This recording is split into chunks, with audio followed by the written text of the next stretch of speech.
These graceful and majestic creatures are manta rays. In an isolated corner of the globe, the enormous animals approach and interact with humans.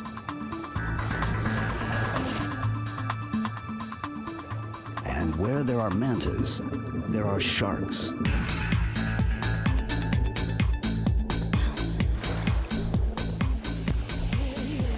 A close relative of sharks, manta rays have highly developed brains and appear to possess unusual intelligence.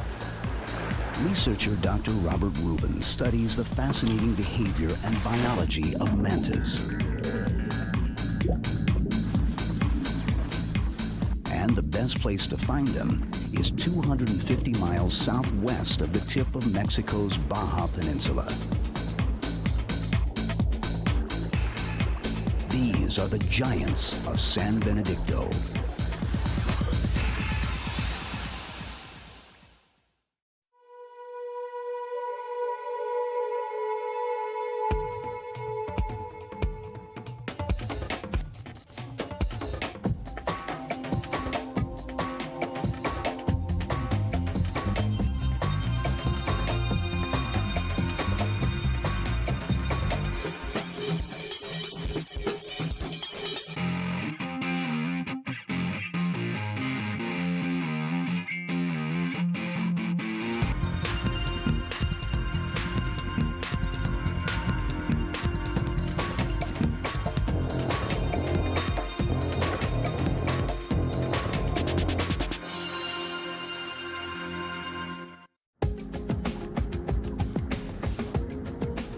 Most fish are cold-blooded and are not generally considered intelligent.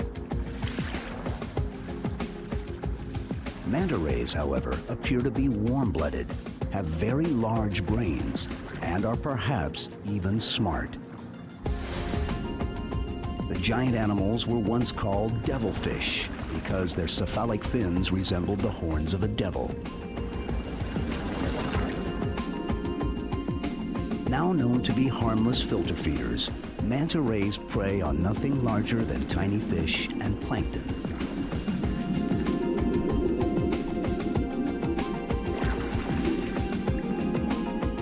Sometimes measuring over 20 feet across, they glide through the water like seabirds on an ocean breeze.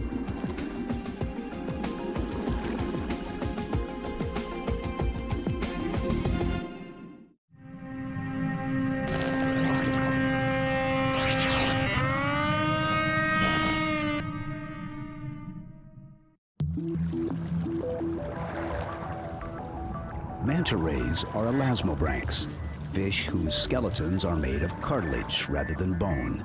They are essentially modified sharks, but unlike sharks, manta rays have highly developed brains,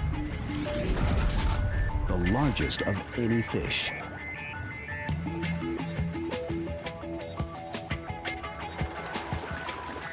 In behavioral terms, they are far more advanced than their shark cousins. Found primarily in tropical waters, mantas also occur in cooler subtropical and occasionally even temperate seas. These ocean voyagers are definitely not your average fish. Rays are, for the most part, flattened sharks. They have all the characteristics of sharks, with the exception of the fact that their bodies are flattened from top to bottom. They differ from sharks in that they live most of their lives on the bottom as opposed to living in the open ocean. Manta rays are somewhat different than the classic description of the rays in that they're very large in size. They've appeared very recently evolutionarily, and like sharks, they're pelagic, that is, they swim in the open ocean. Evolutionarily, sharks are a very old group, and they appeared about 350 million years ago. And for a long period of time, sharks were the only cartilaginous fish on Earth. During the Triassic period, most sharks experienced a worldwide extinction during a period of time when the seas were not highly productive. There wasn't much food. And when they reappeared a number of millions of years later, rays also appeared. And so rays are much more recent than sharks as a group. And mantas are the most recent. They appear first in the fossil record about 20 million years ago. I think that's an interesting thing. This one piece will make 52 layers. Watch on mobile devices or the big screen. All for free. No subscription required. Dr. Robert Rubin is a college biology professor and also one of the world's foremost authorities on manta rays. When not teaching in Central California, he spends much of his time studying the enigmatic animals.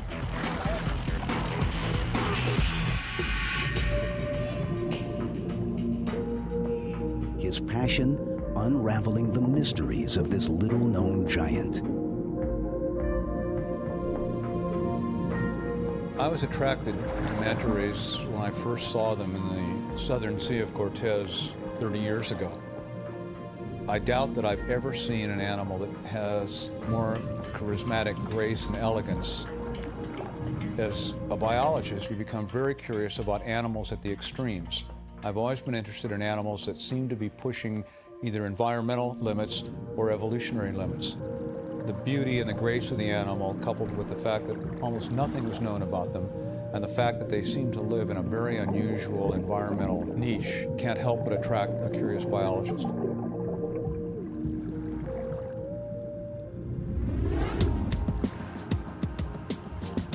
Mantas have a great deal in common with many species of sharks, especially large filter feeders such as basking and whale sharks. Similarities between the two groups also extend to their preferred foods and habitat.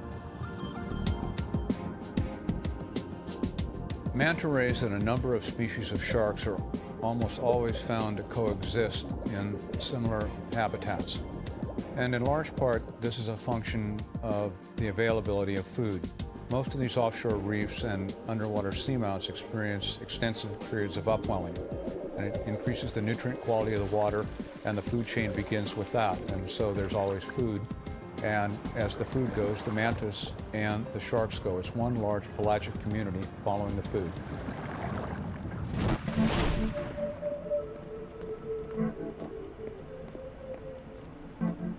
Dr. Rachel Alexander studies the biology of manta rays. At her lab in Cape Town, South Africa, she made an unusual discovery. A large devil ray had washed up at one of the local beaches here in Cape Town, and while we were working this animal up, I came across a large network of blood vessels in the pectoral fin. The structure of this plexus suggested that it was used to warm the swimming muscles of the animal, which indicate that the species of ray is warm-bodied.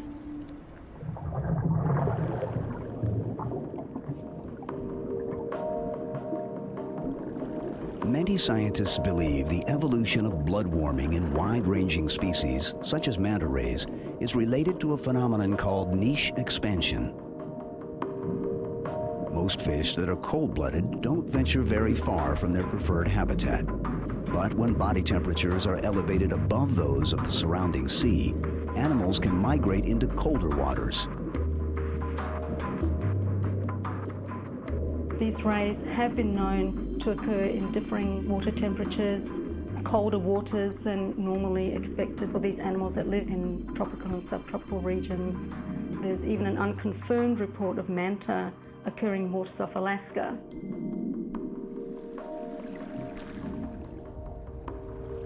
Manta rays appear to heat not just their bodies, but their oversized brains as well. Manta rays have extraordinarily large brains when you scale them to their body size. In fact, their brains are not too dissimilar to what you'd expect for a mammal of that size, not a fish.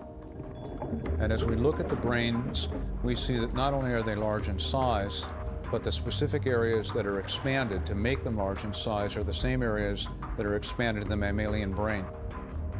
Recent work has supported the fact that they're probably maintained at a higher temperature. So it's a huge step evolutionarily, and it has allowed them to occupy areas in the world that other rays couldn't be successful in. Where is the best place in the world to study mantas? And how do you track their movements through the sea?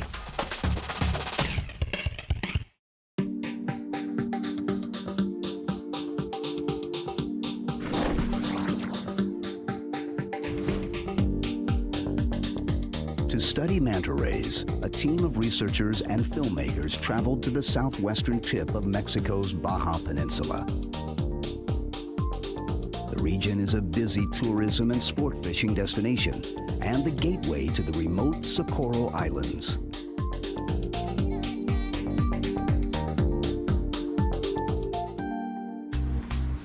In Cabo San Lucas, the scientist and high-definition video crew boarded the liveaboard diving vessel Solmar 5.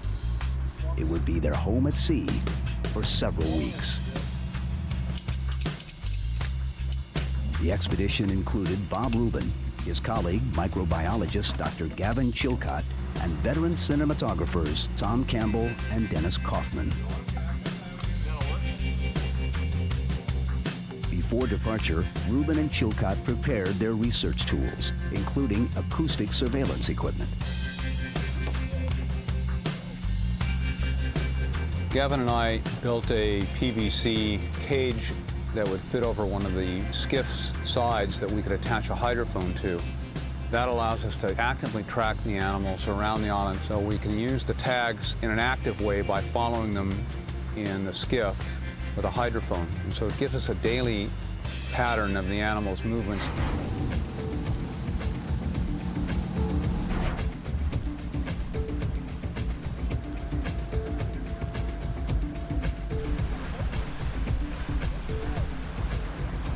After a 24-hour, 250-mile journey southwest, the expedition reached San Benedicto Island and the Socorro Archipelago. Desolate and inhospitable, the islands offer little refuge and have been spared the ill effects of human settlement.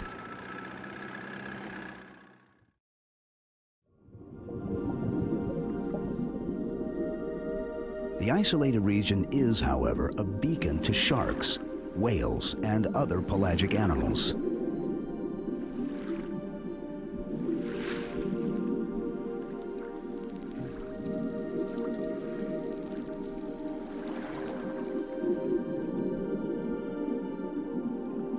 The barren islands are part of a volcanic undersea mountain range that includes the Galapagos Islands. Lonely outposts in the open Pacific, they rise thousands of feet from the sea floor. While there is little sign of life above the surface, the surrounding sea teems with activity. Volcanic spires swarm with schools of fish. Upwellings of cold, nutrient-rich water deliver a steady supply of plankton. And where there is food, sharks and rays are sure to follow.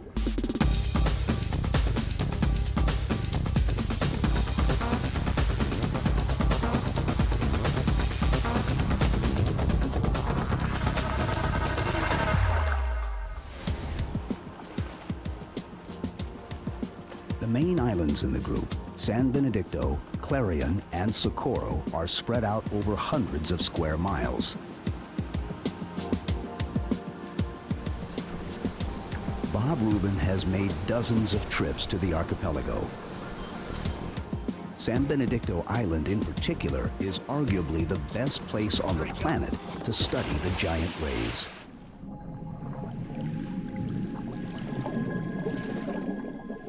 We're now into about the 20th year of working on these animals and about the 15th year of working at San Benedicto. We've chosen San Benedicto as a study site because it certainly is unique in the major locations in the world where mantas are found. And the mantas numerically are found in greater abundance here than any place else in the world that I know of. And they come back. So it allows us to take a look at them over a long period of time.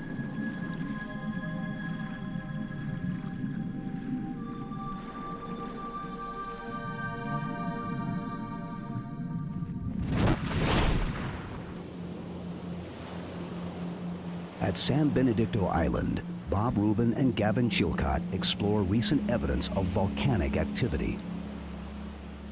The geologists figure that this has been formed in three major events. Once the big cone came up, and then volcanic dust, and then recently 1952, this whole lava flow just broke out in here, split out the side and flowed into the open water. This turns out to be one of the more interesting places in the world. So new that you can study the formation of land plant communities, marine communities. The first time I came here, there was no vegetation on the island at all except some gourds. I've always really liked islands. I think they're really enchanting. And this one, I've been on a lot of oceanic islands, but I think this one is one of the most charismatic and intriguing to me. It's just so another landscape from another time. One of the main goals of the expedition was to track mantas with high-tech acoustic tags. The devices would allow the researchers to monitor the animal's movements and provide a wealth of other valuable data.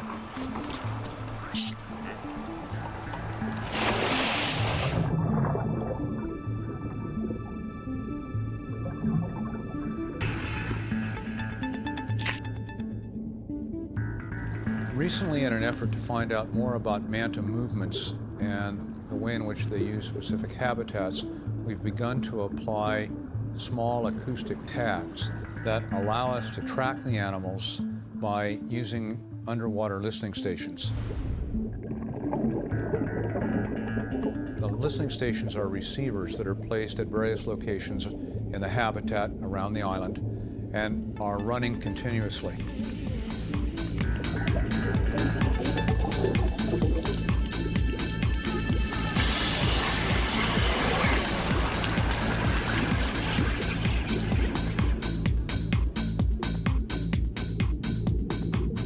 As the animals swim by, they pick up a ping from the tag that's been attached to the animal and record it. And so it gives us a pattern of when animals are in the habitat, what the water temperatures are like when they're there, and also how frequently they're there.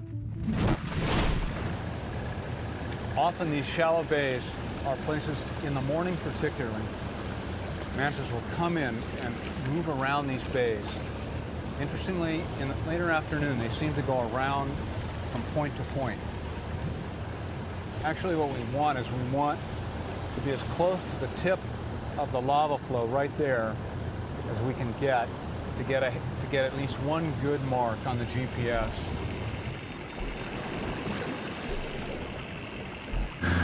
Let's stop for a second. I think I might have heard a ping there. Let's do it.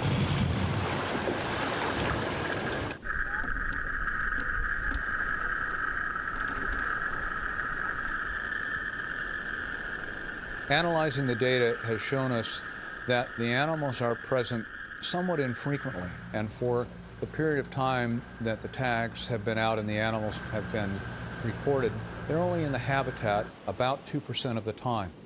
The rest of the time they're away from the island, and they may be moving between islands, they may be in deep water.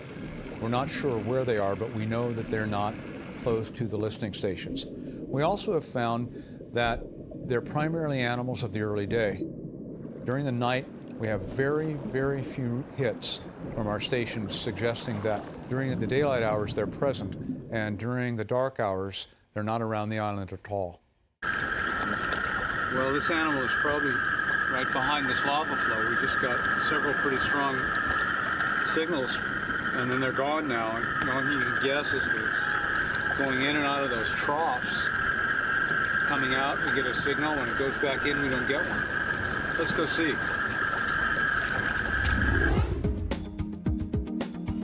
To find out where the rays migrate when they are away from the islands, Rubin utilizes a new tagging system based on satellite technology. The devices are attached to the animal's body, where they begin to acquire and store information. After gathering data for up to a year, the tags are pre-programmed to detach and float to the surface. They then search for a satellite and, after receiving a strong signal, begin downloading information. The tags record a number of factors, including water temperatures, dive depths, locations, and in some cases even swimming speeds. satellite monitoring is a dramatic leap forward in manta research. Satellite tracking will allow us not only to determine how the animals use the specific habitats that we know they're found in, but also how they might move between islands and other habitats. We may also see that there's a well-defined migratory pattern that connects groups of islands or different areas of the ocean that become critical areas to protect.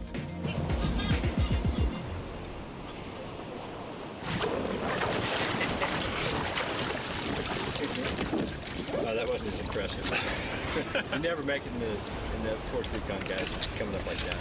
This particular tag was set up so that it'll come up on New Year's Day. New Year's Day? Yeah. Oh. So Wild. we'll get the data. We'll have the computer in one hand, and a bottle of champagne in the other. Yeah. We'll give you a call. This is the first time I've ever seen mantas at this site, and interestingly enough, one of the animals that we know from San Benedicto, we did see here 30 days later. And that's the only other time that I've ever seen mantas at this site. So we know that they move between at least those two sites, and the satellite tag will tell us a little more. Yeah, maybe they follow some deep ridge line or That something. could be. All these islands are on the same underwater ridge system, and that may be what they're using as a migratory cue. Yeah, possibly. Why do manta rays approach and interact with humans? And who are the hitchhikers on their backs?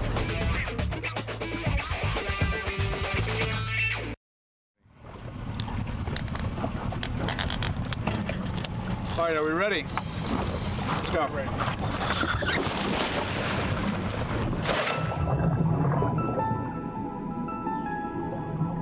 In the Socorro Islands, it doesn't take long to find mantas.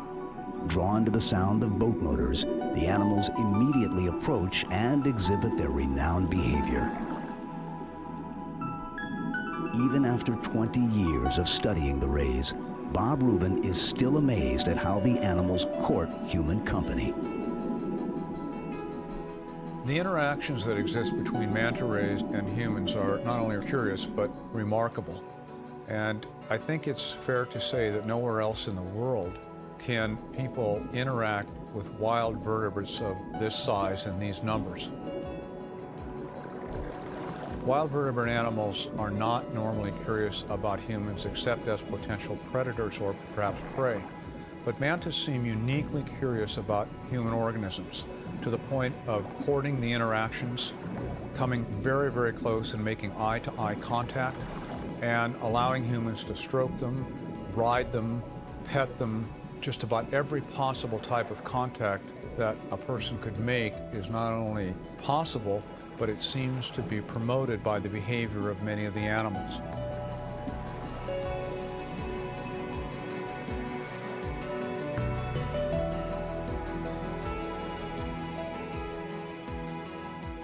The complexity of manta brains suggests that they may be able to carry out a lot of higher functions that we normally associate with mammals. And their behavior seems to reflect some of those characters. I think it's fair to say that they're curious, and curiosity to some degree is a sign of intelligence.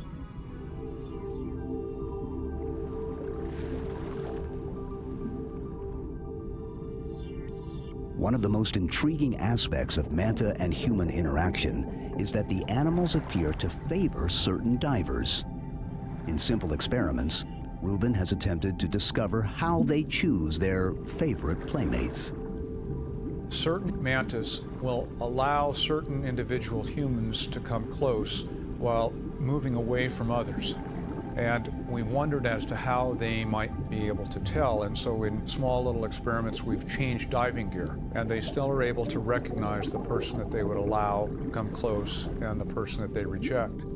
And we also were able to show that by putting tinfoil in our masks where they couldn't see our eyes, they no longer could tell who the person was that they wanted to ride or the person they'd reject. And so the speculation is that they're recognizing us by our eyes. And their close proximity and the fact that they come right next to you and look eye to eye may in fact support that. Mantas and other large pelagic animals play host to a strange fish called Remora. The hitchhikers attach themselves to their rides with a specially adapted dorsal fin.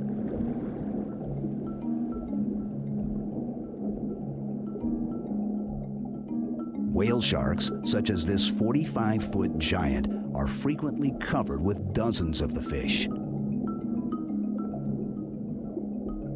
The bigger the host, the larger the size and number of Remoras.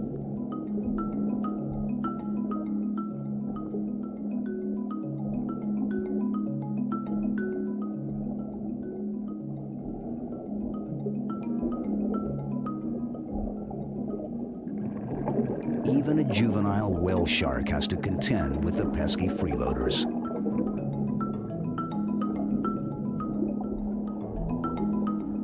Mantas are very much like a floating community.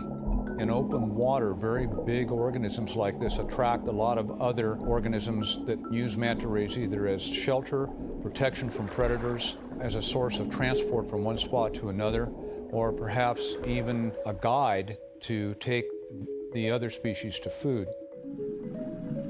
One of the organisms that exists in close association with mantas are large remora fish that are sometimes called sucker fish. It was thought for a long period of time that remoras were parasitic and were using the mantas as a point of attachment and cleaning the mantas to some degree, symbiotically taking parasites and so on off of their body, or perhaps just picking up the scraps after a manta meal.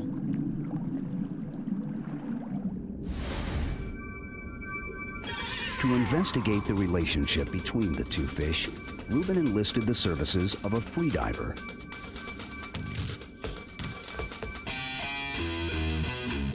But catching one of the wily fish was no easy feat, especially without scuba gear. Even if you do manage to grab onto them, Remora's iron grip make extraction difficult. They do, however, make great handles for an exciting manta ride.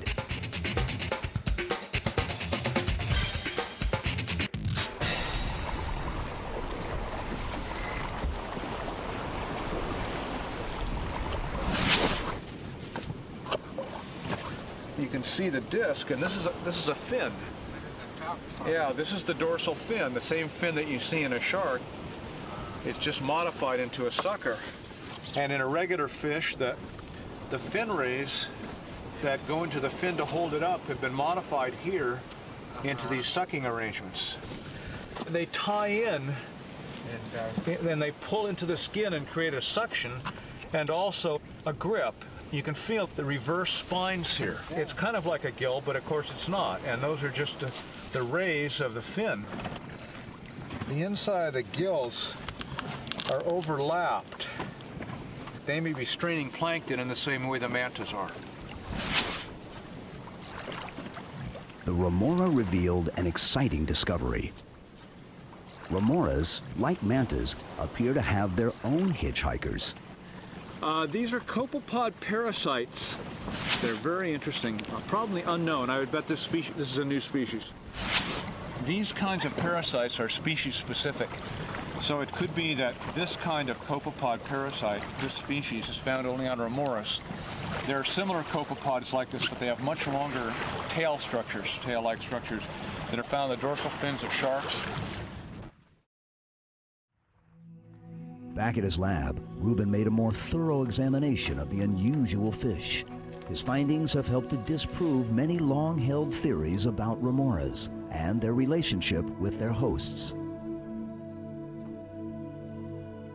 One of the things that's kind of interesting about him is that when you look at the mouth of the animal, the mouth is disproportionately large. It has a really big mouth for a fish of this size, and then you look at the gills of the animal here, and see how large the gills are. They're really big, almost like the fish were some kind of a pelagic swimmer, like a tuna. Among mantas and also among the great whales, we see exactly this sort of thing that suggests that instead of feeding on fish, as one might expect, that they've been feeding on some kind of planktonic organism And I think this is a fairly reasonable verification of the fact that these animals are planktivores just like the mantas, and they just use the manta rays as taxi cabs to the restaurant. A very unusual fish, one of the great feats of evolutionary design in the marine world. How do you tell mantas apart? Are they a potential source of new miracle drugs? And what is the most popular attraction at one of the world's largest aquariums?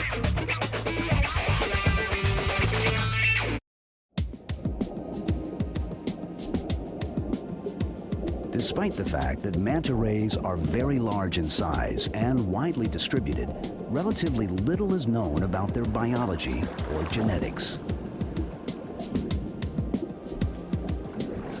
All mantas are considered to be members of a single species, although they are sometimes referred to as either a Pacific or an Atlantic manta ray, depending on where they're encountered.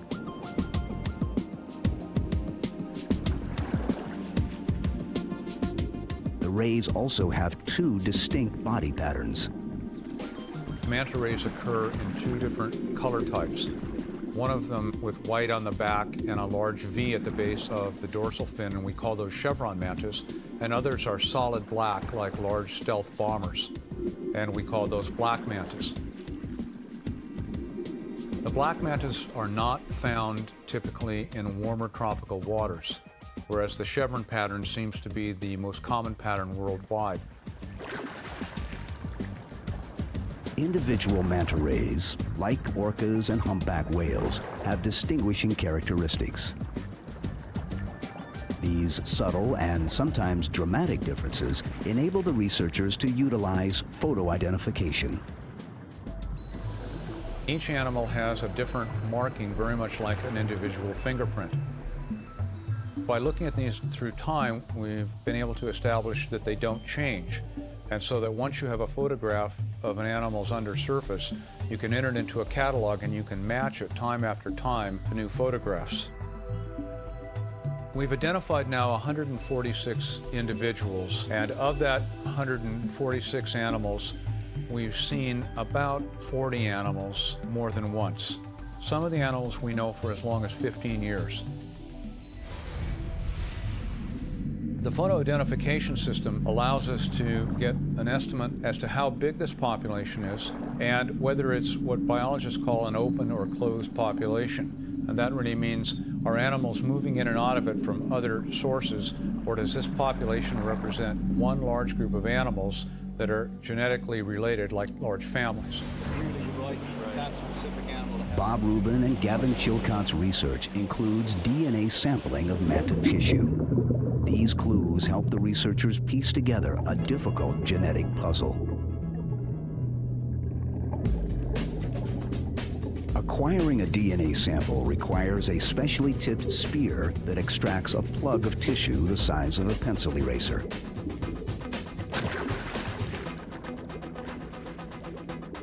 A quick jab from a sharp spearhead, not unlike a mosquito bite, secures the sample. The difficult part is trying to catch the speedy mantas.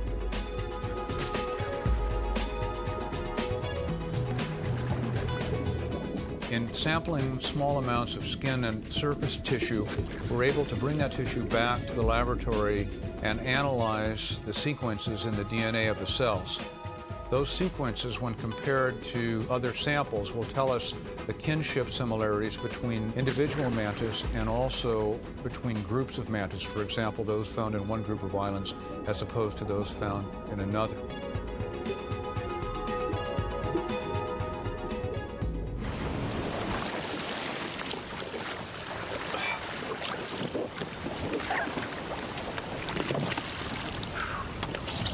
Boy, that was about the most cooperative manta Boy, no kidding. you'll ever find in your life. Yeah. That was successful despite a false start there. You didn't get the DNA sample on the first go, Well, did the you? tissue didn't retain. We did get a good punch, but the tissue didn't come out with the tip, and I'm not sure why. So we changed the tip, and the second tip was successful. So you got a good sample on that one. Got a good sample.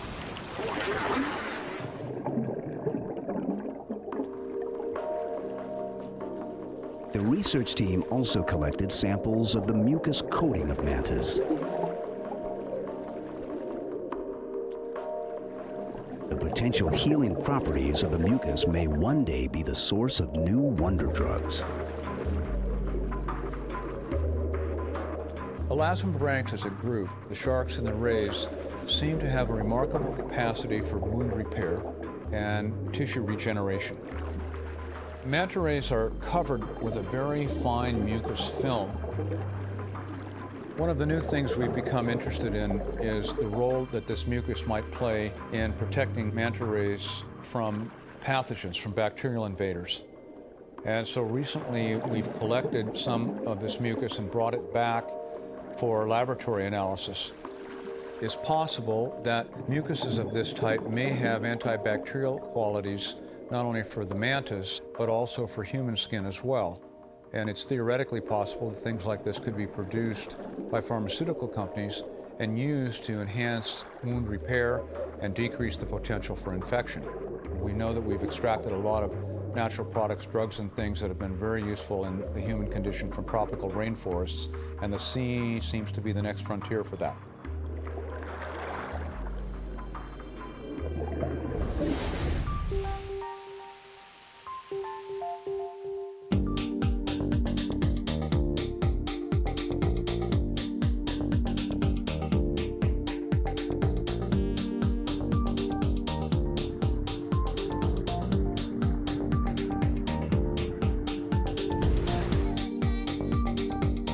The Atlantis Resort and Casino in the Bahamas boasts one of the world's largest aquariums. And the #1 attraction for the past few years has been Bubbles, an Atlantic manta ray. Of course, sharks are a top draw for visitors, but their graceful cousin consistently ranked as the guest favorite. Our sharks, I'd say, rate #2 in terms of attraction for the guests. And what outranks the sharks for us is our impressive manta ray that we have right here in the ruins tank. That's always the biggest draw for the guests, is to watch the manta ray. And because of the size, right now this one that we have in the tank is just over 13 feet in width.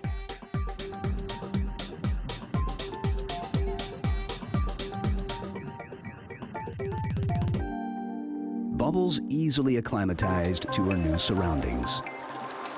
But with daily feedings, she dramatically increased in size. Once Bubbles reached a wingspan of almost 15 feet, it was clearly evident that she had outgrown her artificial home. A reluctant decision was made to release her back into the wild.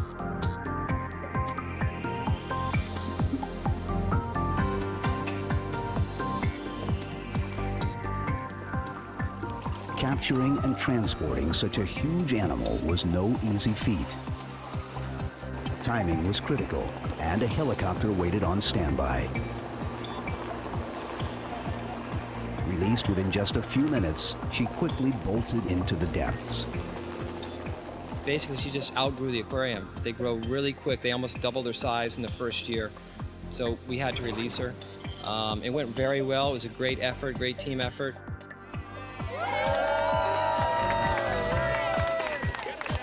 A few days later, a 6-foot juvenile manta was caught off Rose Island.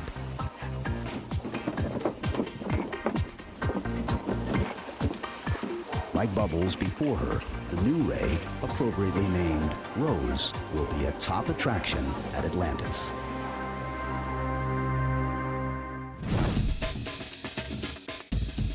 How does such an endearing animal find itself on an endangered species list?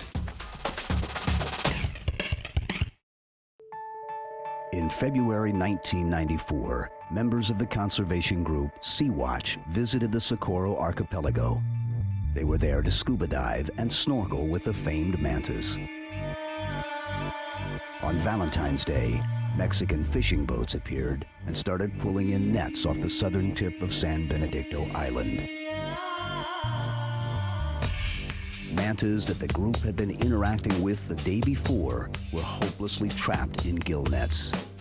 The entangled rays destroyed valuable fishing gear. and enraged fishermen killed the animals.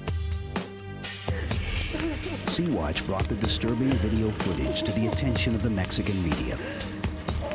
Influential television programs began airing the story, and networks from around the world quickly seized on the dramatic images. Oh, God. The footage was brought to the attention of the head of fisheries and the Mexican president. Government and public reaction was swift. Within 2 months, the Pacific manta ray was put on an endangered species list. It is now a crime to kill a manta ray in Mexico. The islands are highly desirable as a fishing ground because they are so highly productive. And in the recent past, fishermen have used the islands to take large quantities of billfish, sharks, and a variety of other species, including manta rays. Manta rays were taken rather indiscriminately and killed rather viciously by fishermen because they were contaminating the nets. Mantas worldwide need protection because as you look at them biologically, they're first large animals that don't reach reproductive maturity until late in life. That's true of most sharks and rays. They are also characterized by giving birth to a single pup. And so it's then likely that a single female will give birth to maybe only 10 or 12 pups in her entire lifetime. Large animals like mantas can't survive without a conscious human conservation ethic.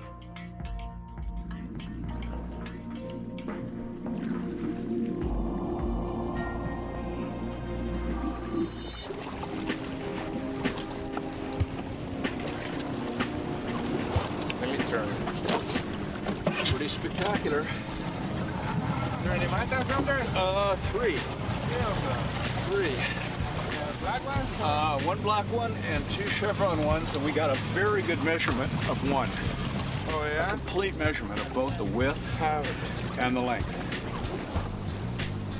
After nearly a month at sea, it was time to return to Cabo San Lucas. For Bob Rubin and the rest of the team, leaving was bittersweet.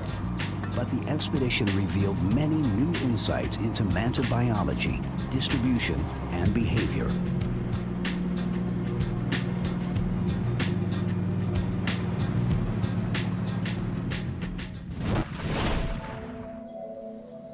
After returning to his lab at Santa Rosa Junior College, Rubin began to receive results from his satellite tagging program. We recently received information from 2 tags that had been out for approximately a month, and it translates into 890 pages of data. Speculation suggests that these animals are probably well away from the island in deep water, and all the indications that we have imply that the animals move away from the island at night into deep water to feed, and then return to the island during the daylight hours. And we know that in some cases we see animals at one island within a few days to several weeks, we see the same animal 100 kilometers away. The animals are present for a few years at a time and then often gone for several years at a time. So they may be perhaps thousands of miles away from these sites during other times of their life history, and the satellite tags will allow us to identify those trends. The Socorro Archipelago and nearby Sea of Cortez were up until recently some of the richest waters on Earth. The undersea ecosystem in the region is now in danger of collapse. Industrial-scale gill netting dramatically depletes resources, and when fishing boats discard damaged nets, they continue to kill. Sharks, sea lions, and mantas are no match for the nearly indestructible lines. Long lining produces a huge bycatch of non-targeted species. Almost all the fish and other animals caught are incidental, worthless to fishermen. And Asian demand for shark fin soup fuels a wasteful industry.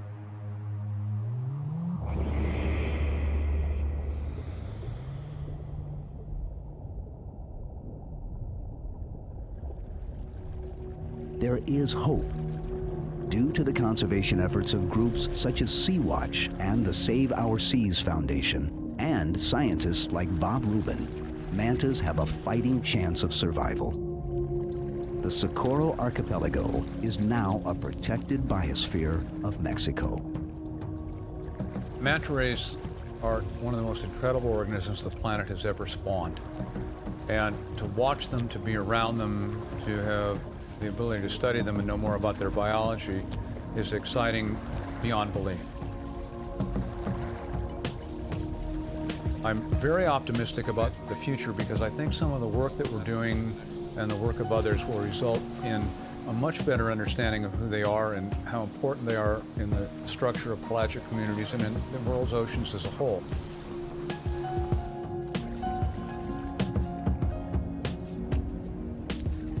Working with mantas is one of the most exciting things that anybody could do, and I love doing it every day. I hope to continue to do it as long as I'm here and as long as they're here, and I hope that they're here a lot longer than I am.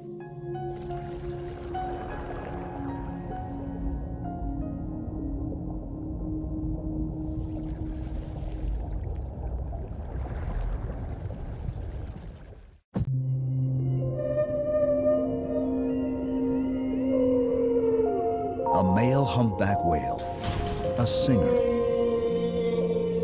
His complex and haunting song can be heard for miles underwater.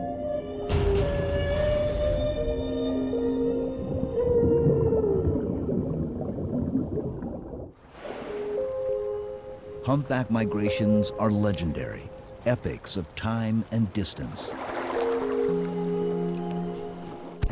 These whales and others were hunted to the brink of extinction. But since a 1986 whaling moratorium, a few species, including humpbacks, have recovered some of their historic numbers. But whaling nations want to reopen the hunt.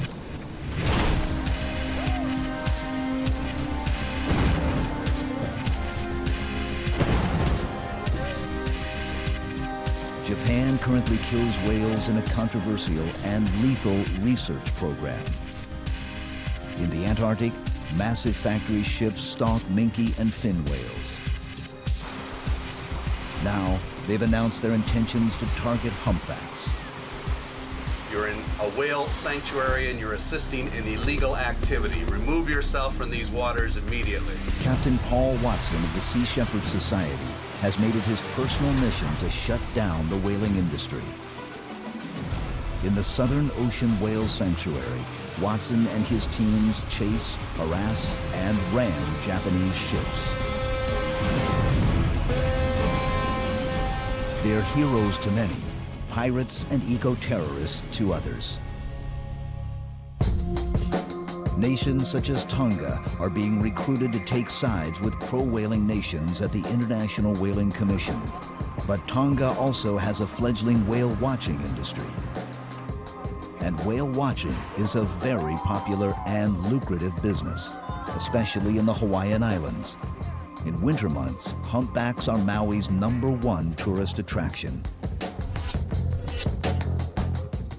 At Maui's Whale Quest, photographers, researchers, and conservation groups gather at an annual conference dedicated to humpback whales. There's no doubt the animals stir our emotions like no other creatures.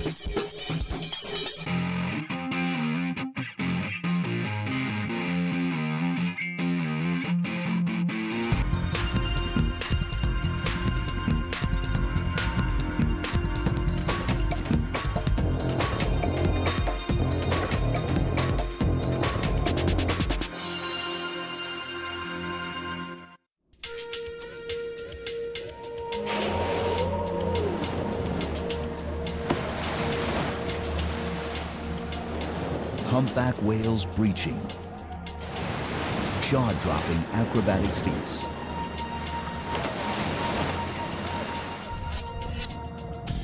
These are the warm cobalt blue waters of Tonga, an island nation in the South Pacific. Humpbacks gather here to mate, give birth, and to rear their young. For months, adult whales do not eat. Females lose much of their body mass while nursing their enormous offspring.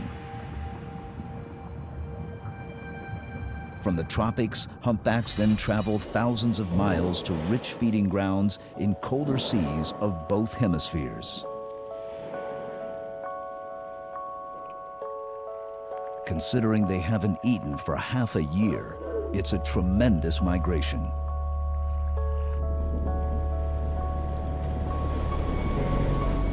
They undertake this arduous journey for good reason.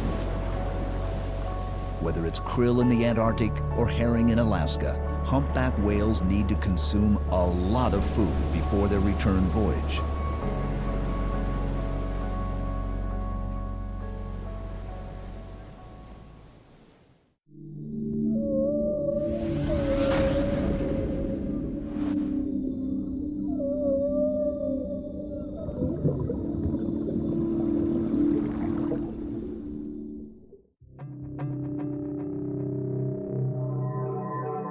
Hunted for centuries, whales fueled our insatiable appetites for oil, blubber, and countless consumer products. The slow-moving animals were no match for swift whaling vessels. With the advent of even faster, more modern ships equipped with explosive harpoons, hundreds of thousands of whales were killed. It eventually became clear that many species, including humpbacks, were in grave trouble.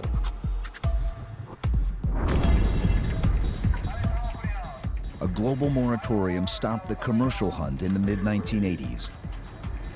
And in 1994, the Southern Ocean Whale Sanctuary was formed in the waters surrounding Antarctica. In the decades since the moratorium, humpbacks and a few other species have rebounded in numbers. With many commercial fish stocks on the verge of collapse, there is a growing movement to once again target whales. This time mainly for their meat, literally tons of nutritious, protein-rich flesh from a single animal.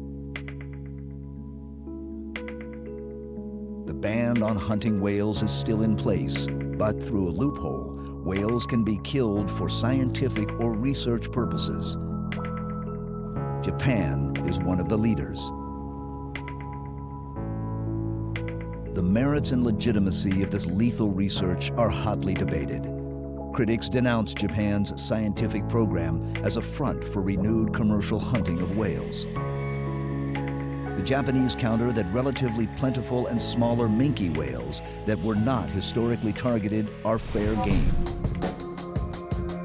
But the most contentious issue in the debate is that the animals are currently hunted in a protected area, the Southern Ocean Whale Sanctuary, where whaling is banned. And directly in their wake, trying to stop them, is the Sea Shepherd Society. I set up Sea Shepherd uphold international conservation laws, treaties, and regulations. So we intervene where there's criminal operations taking place, illegal whaling, illegal fishing, and that's what we've been specializing in over the years. So we're not a protest organization. A respected and equally reviled activist, Watson has been instrumental in raising public awareness on many environmental issues. He developed his extreme form of activism at a very early age. I was raised in a fishing village in New Brunswick, and I began to walk the trap lines and free the beavers and the other animals, and then I began to destroy the traps, and so that's where my activism started at 11. And then in 1969, at 18, I was the youngest founding member of Greenpeace. On dry land for just a few months each year, Watson, now a U.S. citizen, bases his operations on San Juan Island in Washington state. Alongside annual campaigns against Canada's sealing industry, Sea Shepherd now directs much of their attention towards Japanese whaling in Antarctica.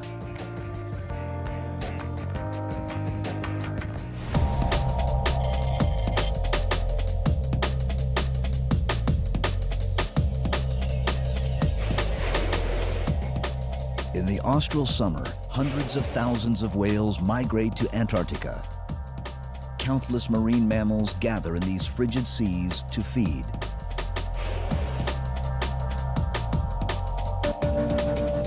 This is the Sea Shepherd vessel, the Robert Hunter.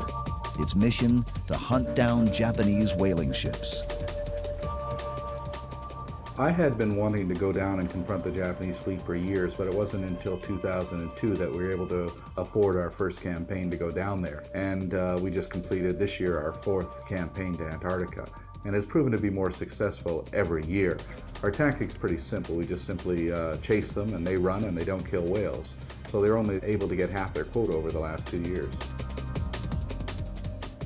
I like to design tactics that aren't going to hurt anybody and are somewhat humorous. And so, you know, in the past we've had cannons that fire pie filling, chocolate or cream pie, and, you know, you can certainly slime somebody with 45 gallons of chocolate.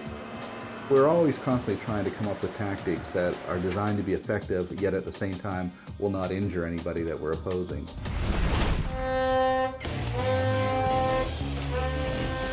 The Japanese don't view Paul Watson's tactics as humorous and are definitely not amused.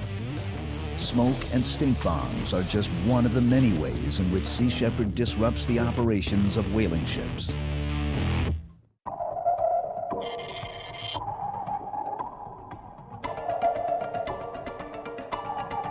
For weeks, even months at a time, Sea Shepherd teams search for Japanese ships. And the Antarctic is a massive territory to cover. Confrontations are rare and generally fleeting, but when they do encounter whalers, all hell breaks loose. Kaiko Maru, this is the Robert Hunter. You've been identified as an illegal whaling vessel. We strongly advise that you leave the Southern Ocean's whale sanctuary immediately. This is not a protest action, this is a law enforcement action. Pack up your bags and head back to Japan, or we will shut you down. Sea Shepherd utilizes many tactics in their mission to stop whaling ships. One of the more dangerous techniques is propeller fouling.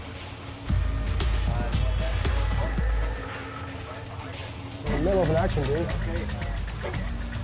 Nicely done. You got a line around that prop? Yeah! Right on! That prop fowler is really in there too. It's really turning around with the prop. You can see it swirling with the prop wash. Very nice. We get volunteers from around the world and we interview them. The one question that we sit down and ask them is, are you willing to risk your life to protect a whale? And if they say no, then we don't want it. People risk their lives and kill other people over real estate and oil wells. I think it's a far more noble thing to risk your life over protection of an endangered species or a threatened habitat. I believe that we should save the whales because whales and dolphins are very intelligent animals. I think they're worth saving, that's why I'm down here. We also give a very clear message to the Japanese fleet that we're not Greenpeace or not a protest organization. We're capable of doing a lot more and we want to stop them, shut down their illegal operation, because that's what it is. As long as they run from us, as long as we're in their slipstream, as long as we're on their tail following them, they can't kill whales. And they know that, so they'll always try to get away from us. Smoke them! Smoke them! Smoke and stink bombs severely disrupt activities on the Japanese ships. The flensing decks can be rendered inoperative until they are thoroughly cleaned. One of the more noxious substances is butyric acid, which is found in rancid butter, vomit, and body odor. It really smells. When all else fails to send the whalers packing, a final and very controversial technique is to bump or even ram them. Go ahead, dead ahead. 40.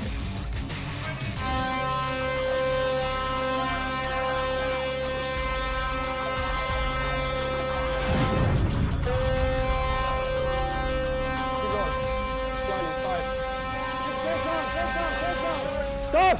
Who rammed who in this January 2007 incident is still being debated, and both sides claim the other is at fault. Check out damage, please.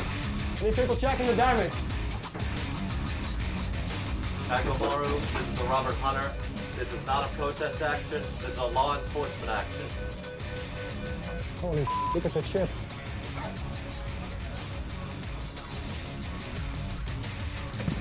Put me on a mayday, okay? Takes 20. Thank you, sir. Engine stop. The Japanese did indeed issue a mayday. This wouldn't be the first or the last international incident in Sea Shepherd's Antarctic campaigns.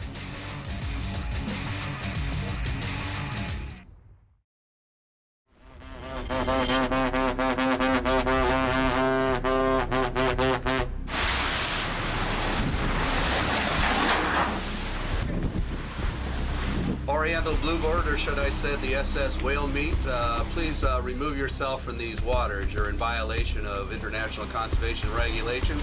We're acting in accordance with the United Nations World Charter for Nature and implementing these regulations. You're in a whale sanctuary and you're assisting in illegal activity. Remove yourself from these waters immediately.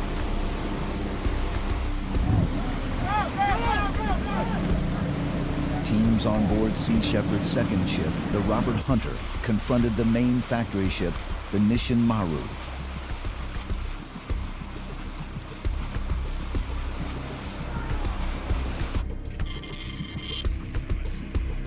In the next campaign, a Sea Shepherd team attempted a very risky maneuver, boarding a factory ship.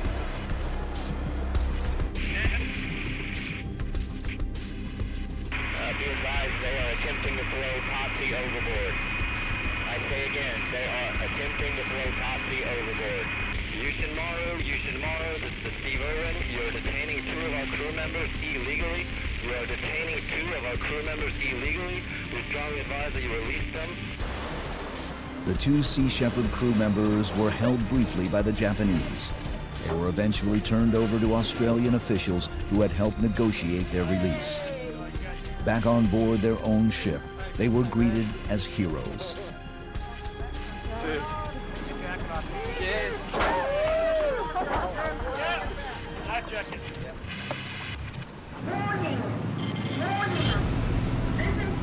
The 2008 campaign would eventually take a darker turn. Sea Shepherd teams again threw stink bombs onto the deck of the Nishin Maru. But this time, the Japanese fought back.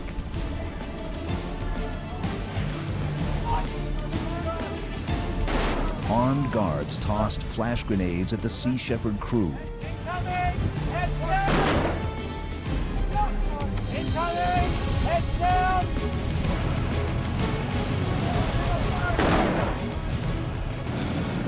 Holy Watson, who always wears a bulletproof vest, may have been shot. Something hit me right here.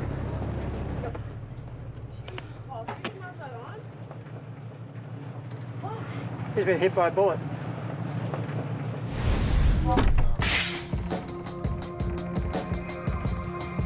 Going as fast as I can. Yeah, I see him. Sea Shepherd's future campaigns will no doubt be controversial and confrontational. Every single marine mammal on this planet is endangered. Not only that, most of the fish are endangered. Every single commercial fishery is in a state of collapse. The oceans are dying. And so we've got to stop this massive exploitation of wild species. I think that we have to have a complete moratorium on raping the oceans because it's just out of control. There's simply too many people and there's not enough fish and animals in the sea to continue to support this incredibly rapacious appetite that we've developed. Whether you agree or disagree with Sea Shepherd's tactics or their politics, they are, if anything, highly effective activists.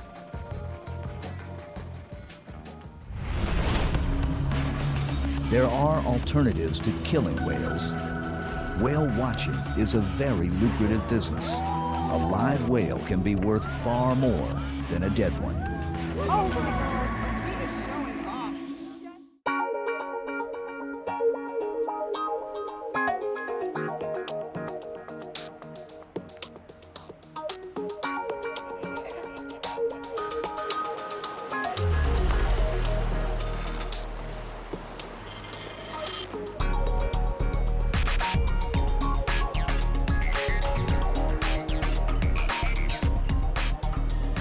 This is Lahaina's Whale Row. Dozens of businesses geared to tourists line the waterfront. The main attraction here, whale watching. Everybody ready to see some whales? Yeah! Let's go! Each day in winter, hundreds of eager tourists crowd the waterfront, vying for space on a handful of whale-watching boats.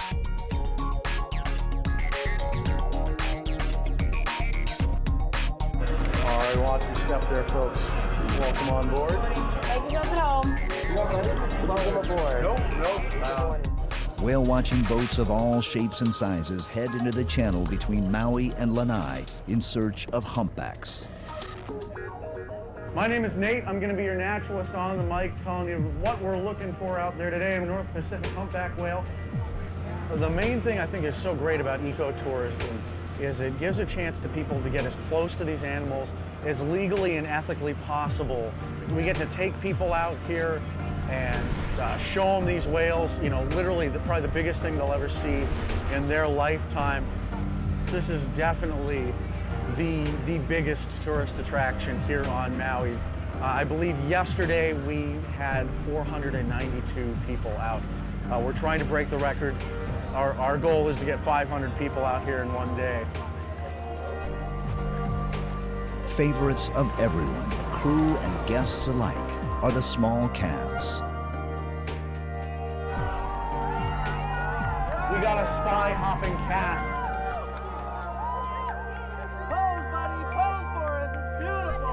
A little head lunge that turned into a spy hop. Guys, he was looking at us. His eyes were just as well out of the water. He's checking us out. Welcome to a Maui mugging where you don't have to worry about your wallets.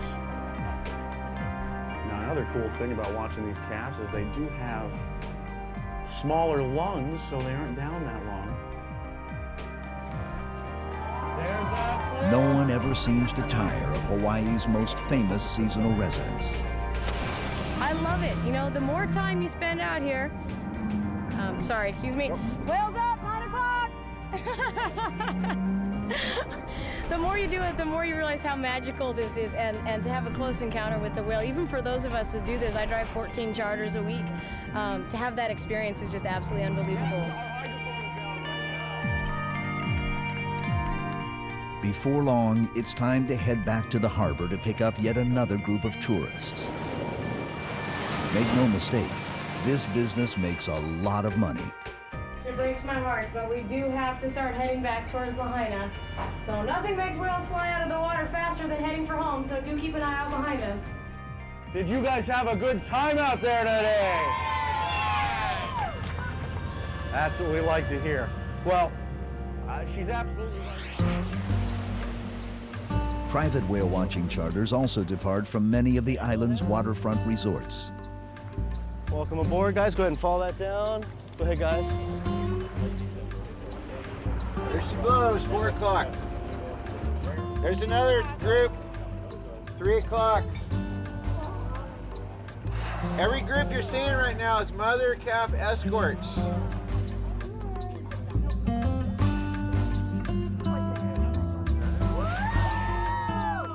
It's very difficult to describe the experience of whale watching. The animals trigger a strong emotional response in most people. There's just something magical about a close encounter with one of Hawaii's humpbacks. Whales are amazing. You never appreciate them until you see them up close and get to experience their beauty and the size of them and hear the sounds, and it's really amazing. This is my favorite time of year. It's nice to have them here.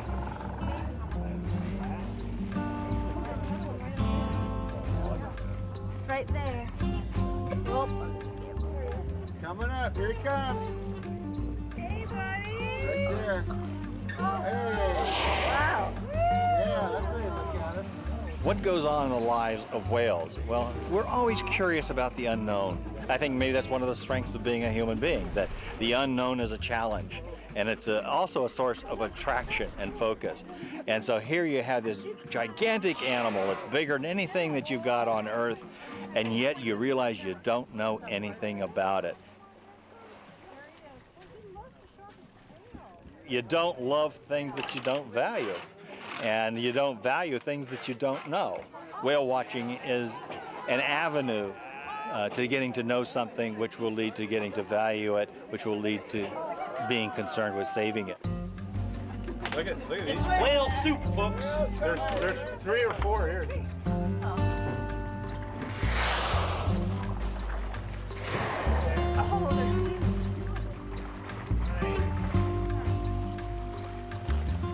Oh my God. And there's one of the males, so the other 2 are probably to the left of him. Wow.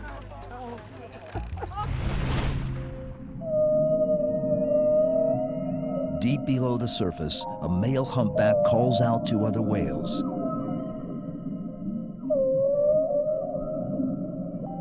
Singers have long fascinated and perplexed whale researchers. What exactly are humpbacks trying to say?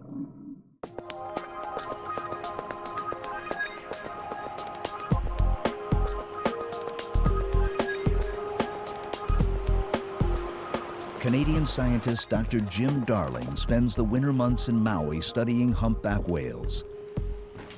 Each day, weather permitting, Darling and other researchers depart from Lahaina's harbor. Hawaii's humpbacks are one of the world's most heavily studied cetaceans, but there are still many unanswered questions about their behavior, especially their iconic songs. Humpback whales spend the summer feeding all around the Pacific Rim, from northern California to northern Japan. In the winter, they migrate to breeding grounds in tropical waters, subtropical waters like Hawaii. The males are here to mate. The females have 2 roles when they're here. One is to mate, and the other is to give birth and nurse. Whale researchers in Hawaii have made an encouraging discovery. Humpback numbers are definitely on the rise. Population in the North Pacific is increasing, and increasing quite quickly. You know, since we started looking at whales here in the mid-70s, there's just no question that the numbers have at least quadrupled in this area. And all indications are is that the population is continuing to increase in numbers and is beginning to re-inhabit traditional ranges which were empty for decades after whaling. So in the present, right now, it appears that this particular population of whales is doing relatively well.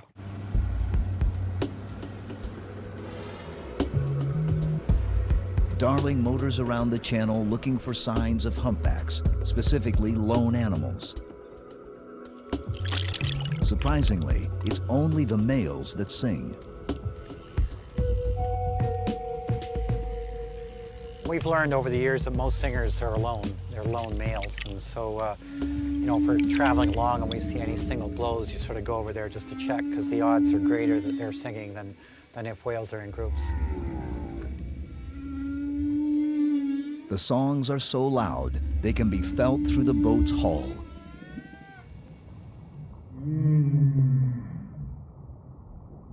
We know that humpback males sing during the breeding season. The song is somewhat unique in the sense that it's a series of sounds which is repeated over and over, sort of every 10 or 15 minutes, and the song changes as it's being sung. It sort of gradually evolves as it's being sung. All the singers in a population sing the same version at any one time. So we've been attempting to understand what's going on.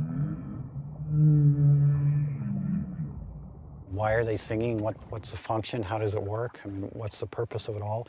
It's clearly a fairly important part of their breeding behavior, because it's everywhere. I mean, you can't put your head in the water here without hearing song anytime from December through April.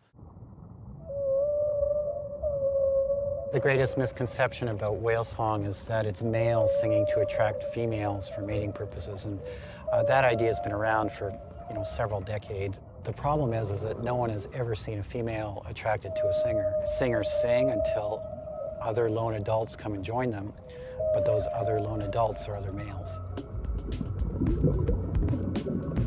So we listen to the song, and there's a part of the song where it usually just precedes them coming up, and you listen until it comes to that part of the song, and then you start looking around for whoever surfaces.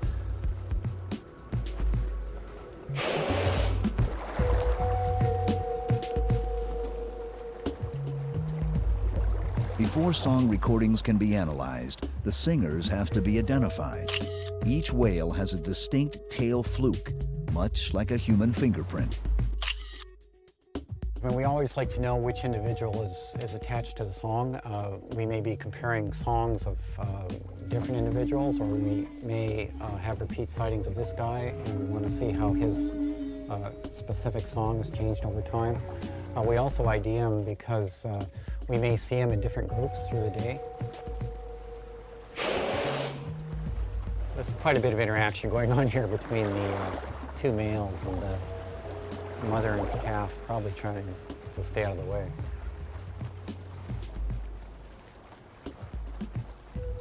I and a handful of others around the world have been working on the song issue for what amounts to decades now, and we're getting closer. We're beginning to understand a little bit about the song. It is a puzzle. You just want to see how close you can come to solving it.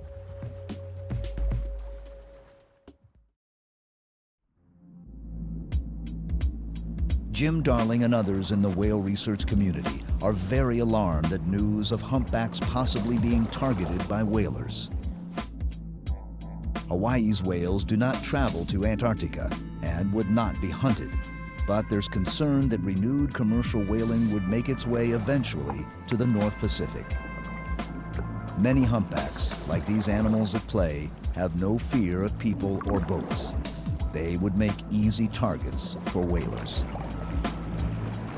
There is no question in my mind whatsoever that we don't have the kind of information that we should have to open any kind of whaling quotas on humpback whales. I mean, we have some vague idea of numbers in some areas, but we know virtually nothing of their social system or behavior, population definition, and so on. And until we know those things, any kind of whaling is just a huge gamble.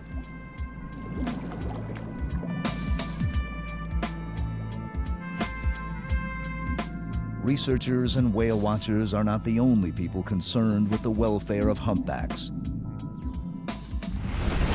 Photographers and filmmakers have long held a deep fascination with these enigmatic animals. Renowned artists such as David Fleedham, David Dubélé, and Flip Nicklin are strong opponents to the prospects of renewed commercial whaling. And at Maui's Whale Quest, these photographers, scientists, and conservation groups all gather for an annual conference dedicated to humpback whales.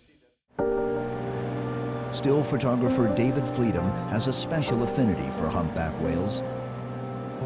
Maui resident for over 20 years, Fleedham has encountered more than his fair share of whales. He fondly recalls one of his first experiences with a humpback. Down in the South Pacific was the first place I saw one underwater. They're so enormous, it's like a huge bus swimming around underwater. It really takes your breath away. It's hard to believe that anything alive is that big. One whale stayed underneath our boat for probably about 4 hours. We stopped and had lunch, which if anybody told me I was going to be eating a sandwich, and as a humpback whale was swimming around my boat, I would have told them they were nuts. When you slipped into the water, it would immediately swim straight over to you, and it would hold its pectoral fin out and wave it only just a few feet in front of your face. I have no idea what the whale was trying to tell me. Finally, I was like, well, I have that shot and I have that shot. And so I started getting as tight as I could, and I got a shot of the tubercles. Around their jaw, on the top and the bottom of their head, are bumps, and each bump contains a hair. And for the first time, I actually got a shot where you can see the hair in the tubercle. When humpbacks sing, the sound is so loud, you can hear it before you even get in the water. It reverberates through the hull. And once you get in the water, there's some low sounds that they make where you actually get shaken underwater by it. The first time that I ever free dove down onto a singer, the sound was so loud I couldn't hold my breath. I ended up coming back up and going, all right, calm down, take a few deep breaths, and then dive back down. The singers are phenomenal. Freedom shares the concerns of many that renewed commercial hunting of whales, especially humpbacks, is a grave mistake.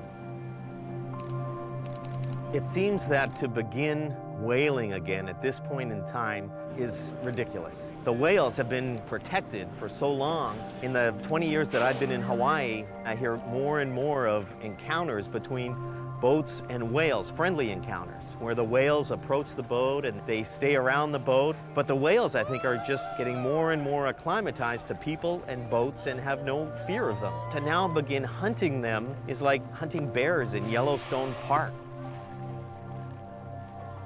The humpback has just now reached the point where it's a question whether or not it is still an endangered species. To, at this point, go out and be killing them, it just seems ridiculous. We just barely got through possibly saving them. Historically, man's capability of even managing a fishery is hopeless. You know, we target one species until they're gone, and then we hit another species until they're gone. So to put something that we've just now saved back on the killing list is, to me, ludicrous. Feel that power.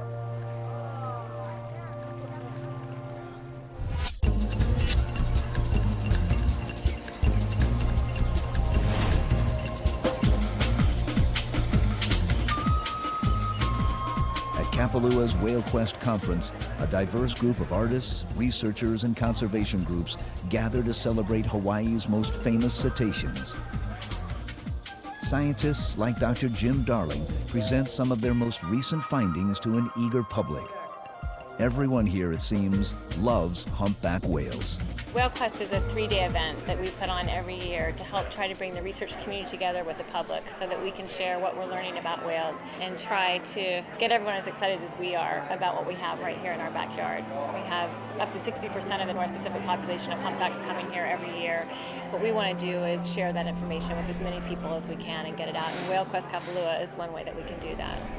So we try to incorporate and include people that are looking at the ocean, that are passionate about the ocean from a number of different perspectives, from photography, from videography, cinematography, as well as the science, because it's really that combination of all those things that will lead to hopefully people becoming inspired and getting excited about conservation.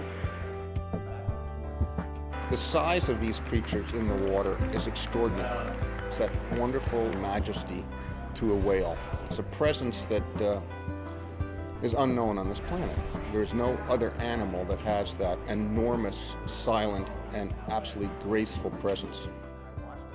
Whale Quest is a chance for local researchers and supporters to present to the community what we're doing and what we're learning in their backyard. And it's a chance for the community to support research that's important. If we don't know about the animals, then the pictures don't mean anything. If you don't know about the animals, then you can't do education. If you don't know about the animals, you can't make good conservation decisions. And so there's a tie between the research, the story, the presentation, and education. No one part works without the other.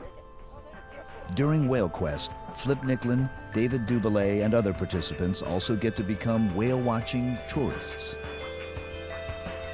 Calf's gonna come up right here. Here comes the calf. Here she comes, right here.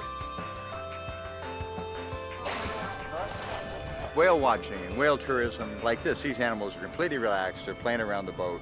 You know, you've got a captain that knows what the heck he's doing with the whole thing. And how can you beat this? You know, it's wonderful. It'll change everybody on this boat and what their attitudes are towards the humpback whale.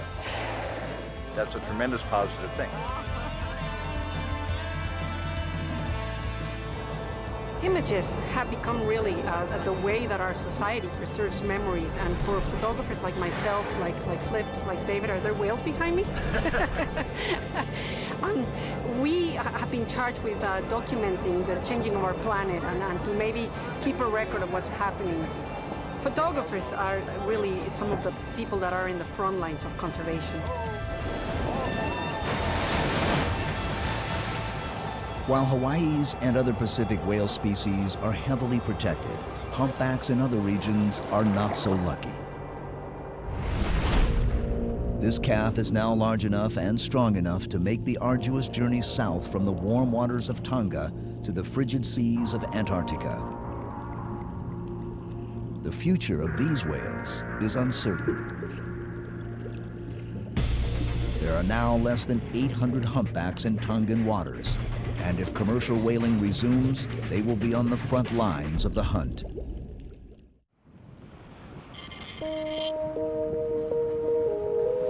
The sheltered waters of the South Pacific nation of Tonga have been important breeding grounds for humpback whales for millennia.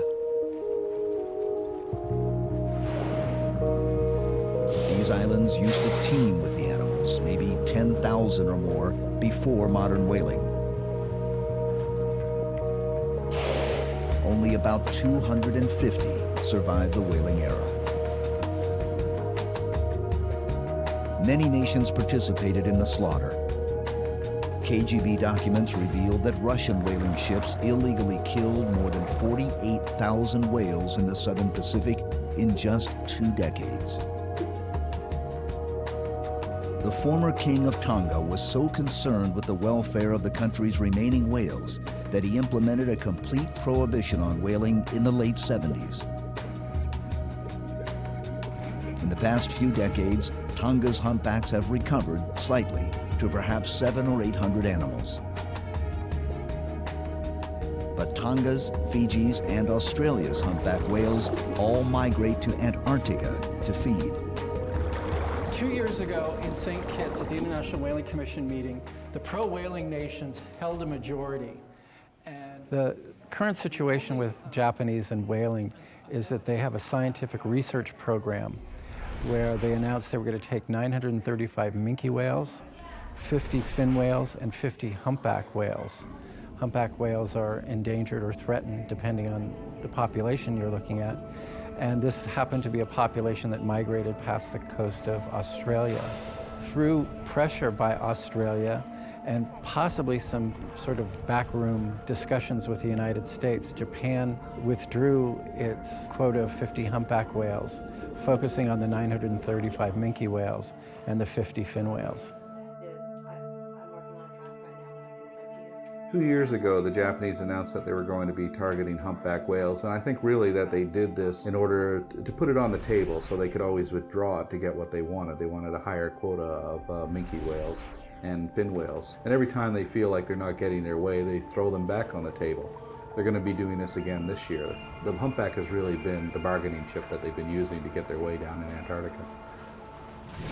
The Japanese argue that there are more than enough minke whales to sustain a well-managed whaling industry.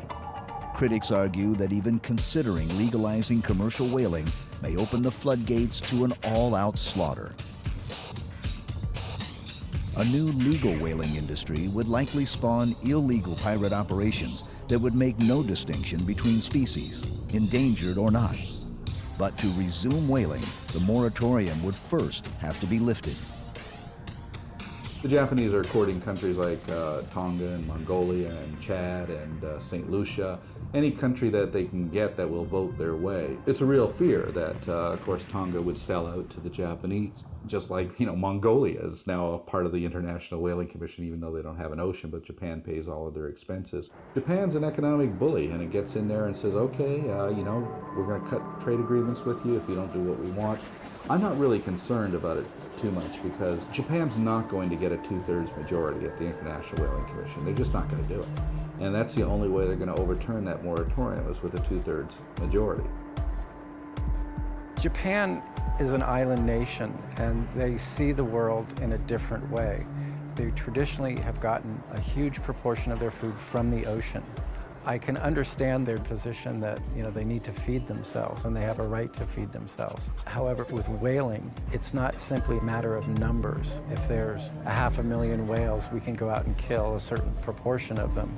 It is how that 500,000 whales are distributed in the ocean, how isolated they are from one another. There's a lot of questions there that need to be answered before you can scientifically say that you can sustainably harvest that population. The idea of harvesting a natural resource is, can you do it, which is a scientific question, and should you do it, which is a moral, ethical question. And I don't think the science part has been answered yet. The moral and ethical part of that equation, I think, is always going to be a bone of contention between pro-whalers and anti-whalers. The growth of whale-watching tourism has been spectacular. It now occurs in almost 100 countries. It's estimated to generate in excess of $1 billion each year. And even minke whales are popular tourist attractions.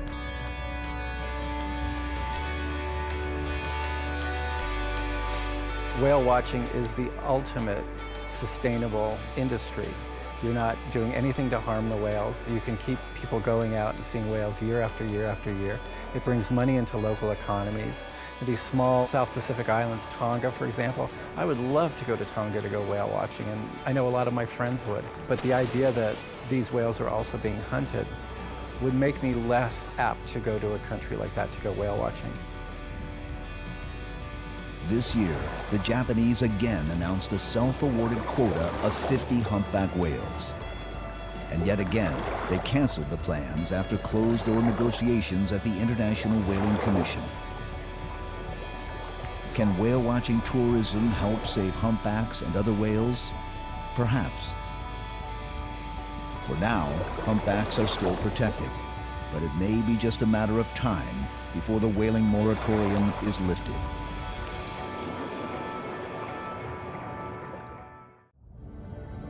Seals, sea lions, and walruses are Pinnipeds, a family whose Latin name means wing or fin-footed. Carnivorous marine mammals, they spend much of their lives at sea, but rest, mate, and rear their young on land. Surprisingly, their closest relatives are bears. 33 diverse species of pinnipeds scratch out a living in some of Earth's most hostile environments. And there's no shortage of predators with a taste for seal meat.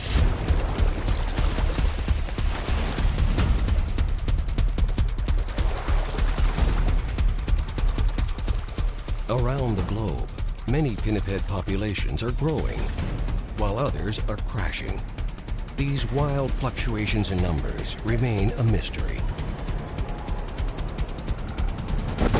At the Open Ocean Research Center, specially trained sea lions help scientists investigate the animal's energy requirements and diving physiology. In Vancouver's Marine Mammal Rescue Center, abandoned and injured harbor seals are nursed back to health and released into the wild. At the University of British Columbia, researchers study many facets of pinniped biology. You can learn a lot about animals from what they eat and what they excrete. Remarkably intelligent and easily trained, seals and sea lions are popular attractions at marine parks and aquariums. And like pinnipeds in the wild, these guys certainly love a big meal.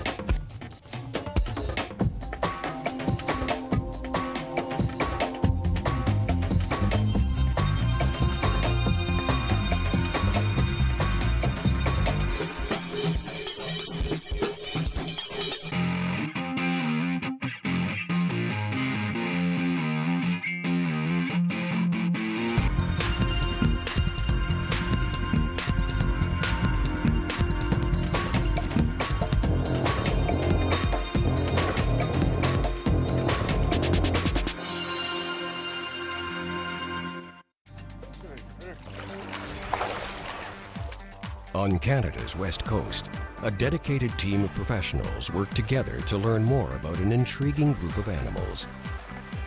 Pinnipeds, more commonly known as seals and sea lions. Veterinarians, scientists, biologists, and students from the Vancouver Aquarium and University of British Columbia are trying to answer several puzzling questions surrounding pinnipeds. they also hope to unlock two great marine mysteries.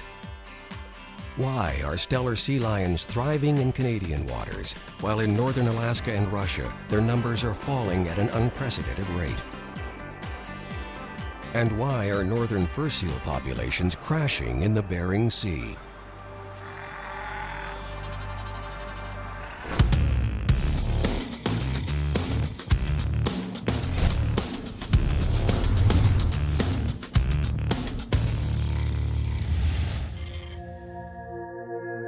At the UBC Open Water Research Station, highly trained sea lions provide researchers with new insights into pinniped behavior and biology. Fresh seafood is the animal's prime motivator and a key training tool. Gaining their trust and cooperation is challenging work. Girl, Sika. They just need a little incentive. Stellar sea lions in the wild eat quite a bit of herring. When the herring comes in to lay eggs and stuff, there's a lot of it around. They'll definitely eat as much of it as they can. Herring is a very high-fat fish, so it's very calorically dense. It's got a lot of energy. Keeps the animals at a good, healthy weight. So right now, these animals are eating between 5 and 8 kilograms of herring a day.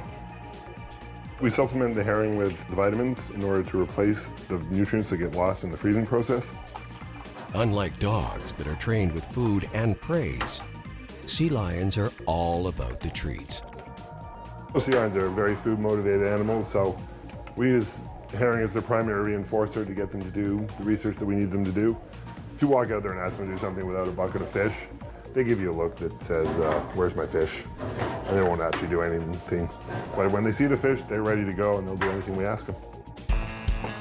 It's first thing in the morning, and the sea lions have a heavy day of in-water training. Sika! Nothing gets their attention like a bucket of fresh herring. And Sika's here has got a really cool vocalization. Okay, Sika, let's put your harness on, because we can attach all sorts of different equipment to the harness, and that way we can find out what's going on with the animals, how much energy they use, how they swim, all sorts of cool information. This device here is called a VHF tag, and this transmits a radio signal, so we know where Sika is, and we can track her wherever she goes. So these are a couple other cool pieces of research equipment that we use. This is called an accelerometer, and it tells us how she swims. This device here is called a time depth recorder. So this tells how deep she swims. It'll actually give us water temperature.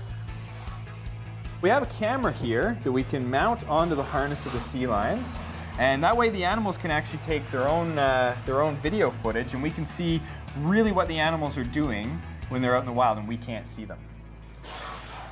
She's really a wild animal, and Sika has all of those wild tendencies. We work very closely with these guys to be able to have them used to us and used to other people around, but it takes a lot of time and patience to get to that point.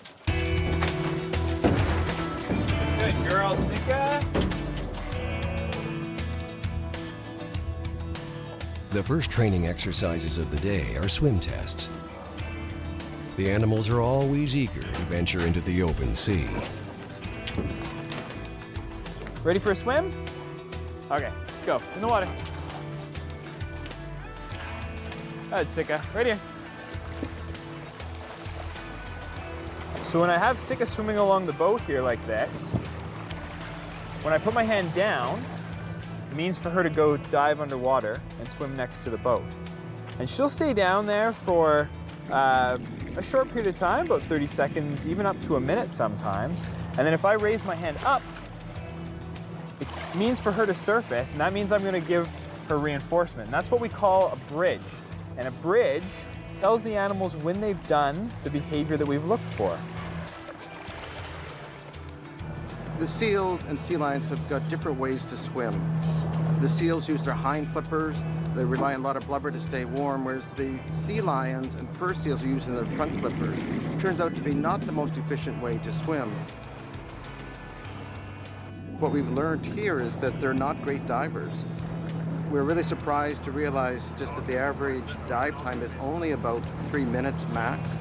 And that turns out to be an efficient way that they can dive continuously over and over. There, guys. Right there. New technology has been instrumental in many recent breakthroughs at the research station. Some of these advances come from surprising sources. The electrical engineers, and largely through the cell phone industry, have gone far faster and far further than what the biologists have been able to keep up with. We can now record data 16 times per second. We've got three-dimensional accelerometers that measure forwards, upwards, sideways, magnetometers, now even gyroscopes. So one of the things we've been doing here is applying these brand new technologies for the first time. From that, we can know exactly where they've gone in the ocean, where they've dived to, how long they've stayed down, and for the first time truly understand what the animals are doing when we can't see them underwater.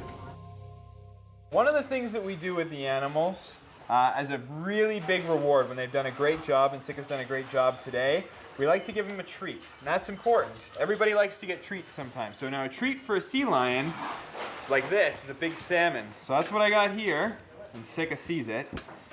So there's a big salmon for Sika. Now she's a pretty big animal, and she can eat a pretty big salmon. Now that is a treat. The Open Water Research Station has been the jewel in our crown. It's the most novel thing that anybody's attempted. No one thought it was possible to train stellar sea lions to begin with, but then to go that next step and say, well, now we're going to open the door, let them go swim and do what they want. People said they're just going to disappear. There you go, Bonnie. Dome. But we had confidence in the trainers, and they came up with a system, and it's worked beautifully. And now literally it's like taking your dog out for a walk and taking it off leash. And they're doing these incredible things that no one ever thought would be possible. Good girl, Bonnie. Good girl. Bonnie is resting inside our metabolic dome. We're trying to get a baseline measurement. We want to know how many calories does she burn just to rest and float in the ocean. Air is being drawn through this tube, circulated, and continues through, is being sampled by our CO2 and oxygen analyzer inside the Stellar Pilot. And in just a couple minutes, we can now start making her work for her food. And for that, we're going to find out how many calories does it cost a sea lion to go down to depth to find its food, eat it, and come back to the surface. So we're just pumping the fish down in order to send it down 10 meters to the sea lion so that she can forage for the fish at the bottom of the tubes. Are we good to go? Good.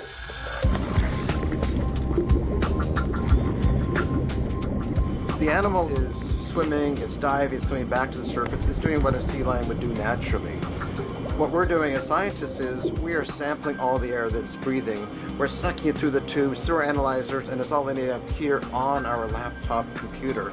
This is the data we need. The analyzers are reading the oxygen concentration and carbon dioxide concentration that is being produced inside the dome.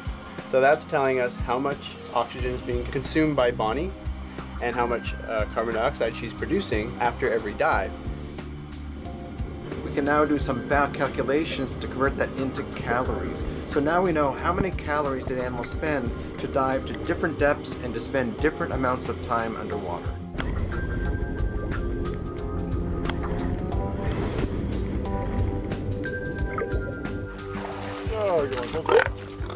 Pinnipeds are generally very trainable animals, but like many species, they have their difficult moments. Usually, though, they're a delight to work with and a favorite of many trainers. Stellars are a fantastic animal to train. They're very stubborn, and they can test you. They make life interesting. They keep you on your toes, for sure. Give me a kiss. Good. Does she love me? No. She just loves the fish that I give her for doing what I ask her to do. Good girl, man. Good girl. All right, go home. Good girl, Bonnie. So this behavior, going back in the cage to go home, is probably the most important behavior these animals do. So this one is always reinforced heavily.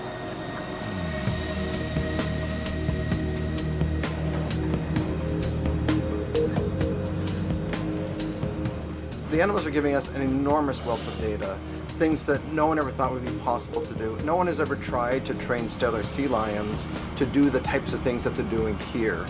We're now getting into the heads and the minds of the sea lions. We now understand what motivates them, what their limitations are, and now we can take this data and now reflect back on what we've been observing in the wild to, for the first time, I think, understand what's driving that system and why stellar sea lions are in trouble in Alaska. It's the end of another research day, and time to head back to the facility's holding pens. The sea lions, of course, always have the option to simply run, or rather swim away, to the open ocean. But they never do. Hazy, Sitka, and Bonnie like to have one last treat before retiring for the evening. Harbor police sometimes drop off large salmon confiscated from poachers. And when whole salmon is the entree, there's a palpable excitement in the air. Good girl. Sometimes, though, a large fish doesn't quite go down on the first try. Back here, Linda. Wasn't happy with the way it went down the first time. Got it?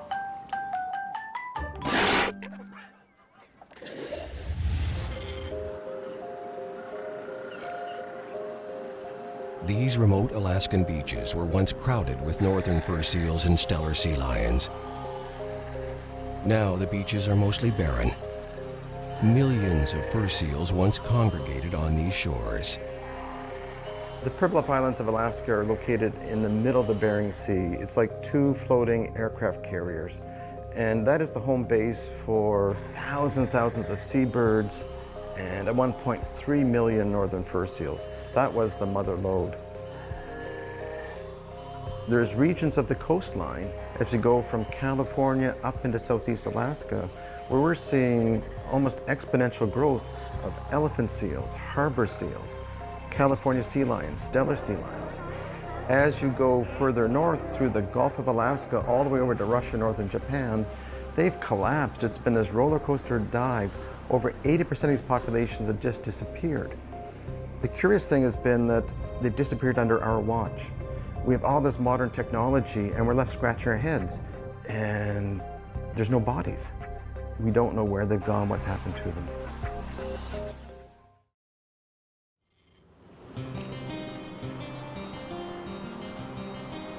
Dr. Andrew Treitz is one of the world's foremost authorities on pinnipeds.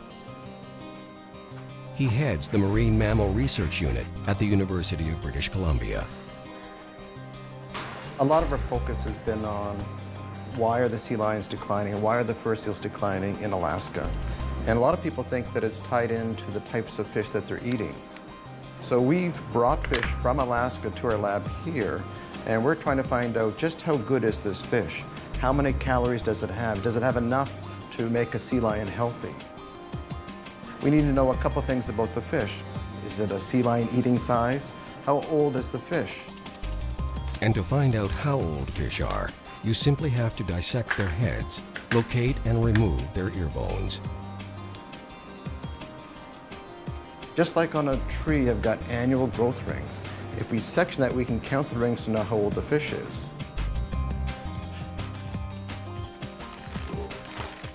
And finally, we're going to take the fish and grind it up just as though it's ended up in a sea lion's stomach.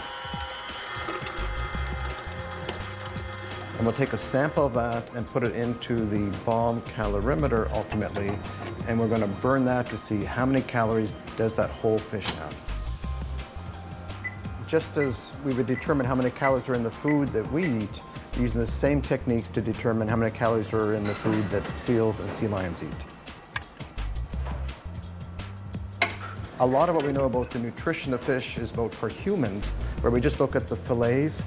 But of course, the sea lion doesn't eat the fillets, they eat the whole fish.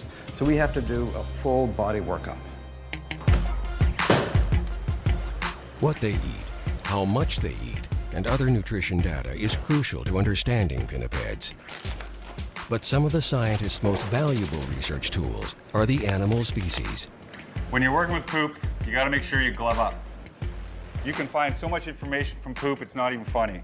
although it's a little bit funny, as most people find out. But you can find hard parts, which would be the undigestible bones that animals are eating.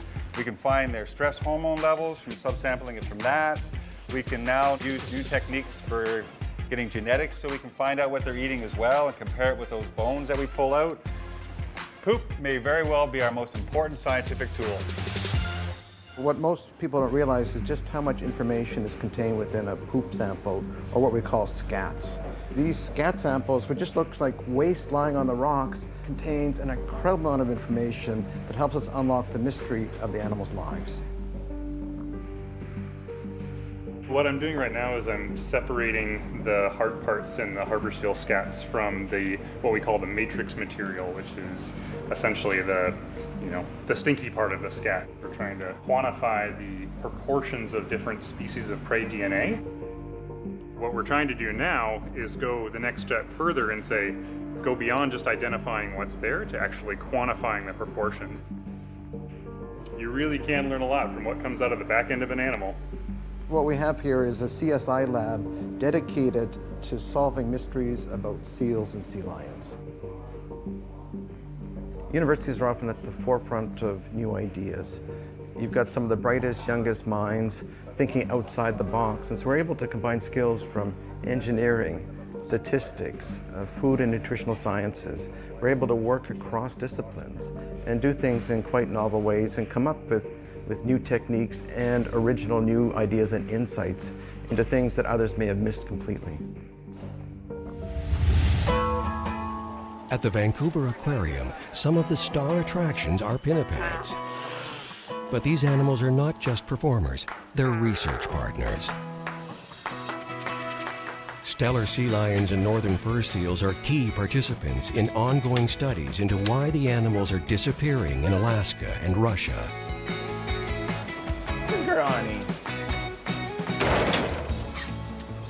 Northern fur seals are just one of the calmest animals I've worked. And, there's very little nervousness in most cases. Good. Eat. So right now, I am just measuring Ani. So I'm measuring her from the tip of her nose right to her tail. But while doing this, we want to keep it very positive. So I'm just feeding her throughout. Love her haircut. Good girl. So, see? Good. Left. Good. Open. Very good. Northern fur seals are an amazing animal to work. Training these guys is not too different than training a puppy. You start very, very small. Their attention is going to be a lot smaller than an adult animal, of course. So we start very, very small with a lot of reinforcement. Tuku, on the scale. This is one of the metabolic chambers, and we practice placing them in and out pretty much every single day. And maybe once every couple of weeks to every couple of months, depending on the study, we will have them in there for a certain amount of time, usually about between 60 to 80 minutes, and it measures her resting metabolic rate. Pretty much all the animals that are here, I've raised from pups, so there's definitely a relationship between myself and the animals that are here at the aquarium and at our open water site.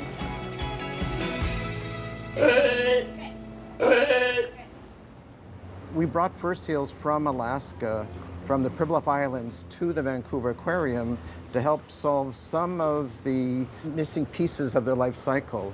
We don't know, for example, how much food do they require? Are they getting enough to eat? We don't know anything about their growth curves. We measure their lengths, their weights to understand what time of the year do they need more food, what time of the year do they need less. These animals are helping us solve an incredible ecological mystery that not only touches the Bering Sea, but the entire North Pacific Ocean. And on the far side of the habitat, we will soon... As a researcher, I've got lots of ideas of things we could do, but I'm not an animal trainer. I'm not a vet. What I realized early on is that nobody makes progress as a researcher alone. It's only by working with others.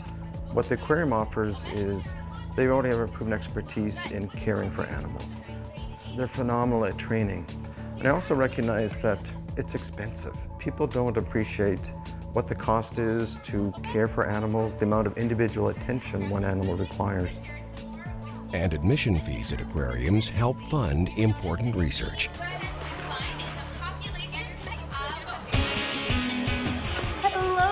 everybody once again. My name is Kirsten, giving you a wave right here on the Wild Coast, just opposite to that green tent. Thanks for waving back. And I'm wondering, how many of you are excited for the 12 o'clock Seal and Sea Lion show? Fantastic. Just the enthusiasm I was expecting, because we're going to be learning about these incredible marine mammals. Not only... To succeed at this, you need partnerships. And so we have a partnership with the Vancouver Aquarium. And they provide all the husbandry and training expertise, care of the animals. And from the university, we're providing the researchers, the ideas, and the hypothesis tests. But in the end, it's a collaboration of ideas. So on behalf of myself, the trainers, and the incredible marine mammals, we all wish you a fantastic rest of your day at the Vancouver Aquarium. Thanks so much for coming out. After the performances, there's still work to do, especially with the stellar sea lions and fur seals. Right down. That's good. And like their counterparts at the Open Ocean Research Center, aquarium animals also need a fishy incentive. Yeah, these animals are very food motivated. Fastest way to their heart is through their stomachs, that's for sure.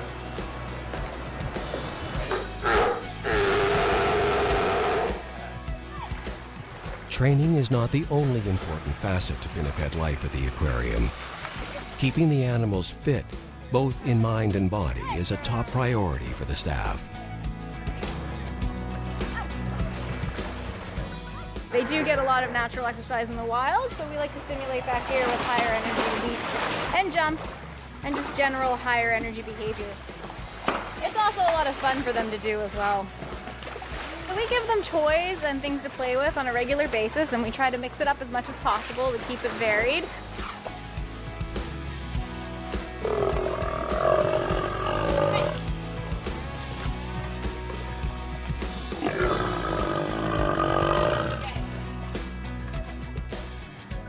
Stellar sea lions are amazing animals to work with. I mean, to be able to have the relationship that we have with these animals and work with them day in and day out, it's definitely a pleasure. They all have individual personalities, and they all have different strengths and weaknesses, and us kind of having to work with them keeps us on our toes, and it's just really a lot of fun to be able to communicate with an animal and have such a strong working relationship with them. All the animals at the aquarium require extensive veterinary care.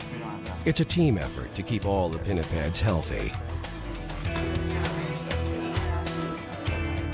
My job as the veterinarian at the Vancouver Aquarium is basically to maintain the animals in our collection in the best health possible. So a large part of my job is designing a health management program for each of the species that we deal with, and that becomes very, very individualized, especially for the marine mammals.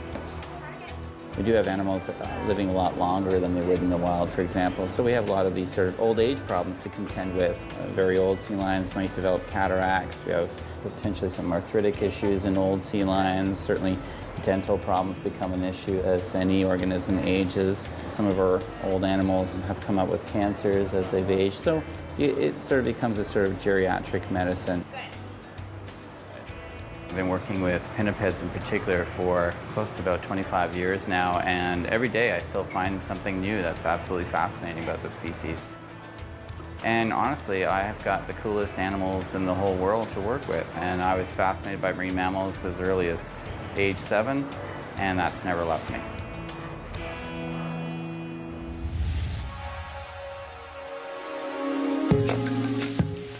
Harbor seal mothers often leave their pups on shore unattended when they head out to feed. Baby animals are sometimes then abandoned or injured. Many of them are eventually brought to the Vancouver Aquarium Marine Mammal Rescue Center.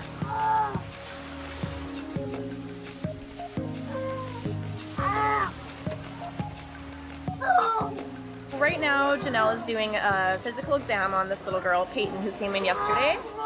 We do an exam on every animal when they first come in. So we check all the body systems just to make sure that everything's okay and check and see if there's any wounds, that kind of thing. All teeth are erupted. We start at the tip of the nose and work our way down to the tail. So check all the sensory organs, eyes, ears, mouth, nose, teeth, gums, heart, lungs, gastrointestinal system, musculoskeletal system, an estimate on how old we think they are and attitude-wise, so she's obviously pretty bright and alert.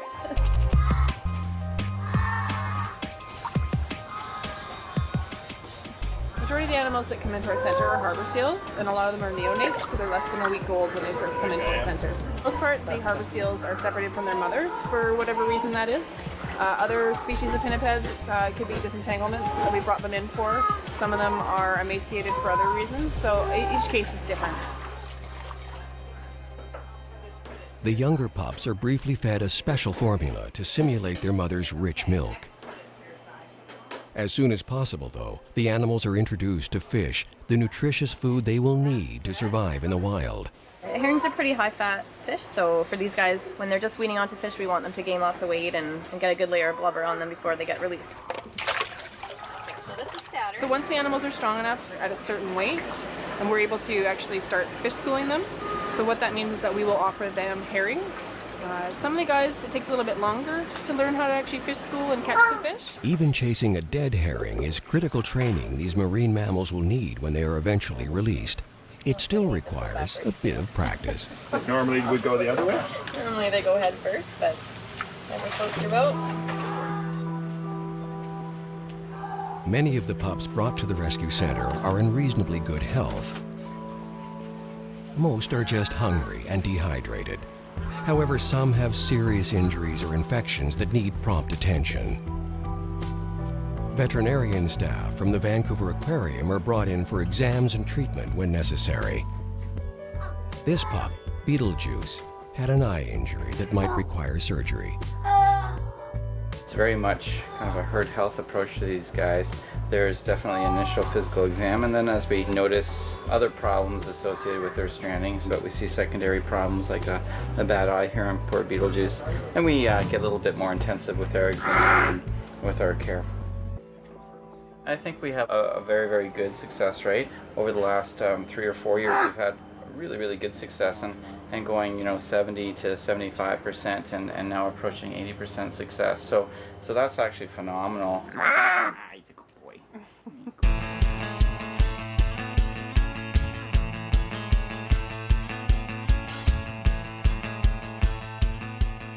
It doesn't take long for the pups to regain their strength and to thrive.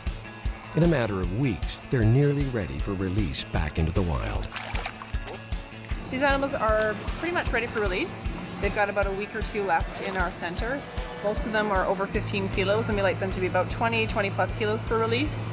They're all competing really well for their food, and they're getting lots of conditioning time in the pool. No, we definitely like to make sure that they are healthy, that everything is running properly inside to give them the best chance of survival that we can while they're out there.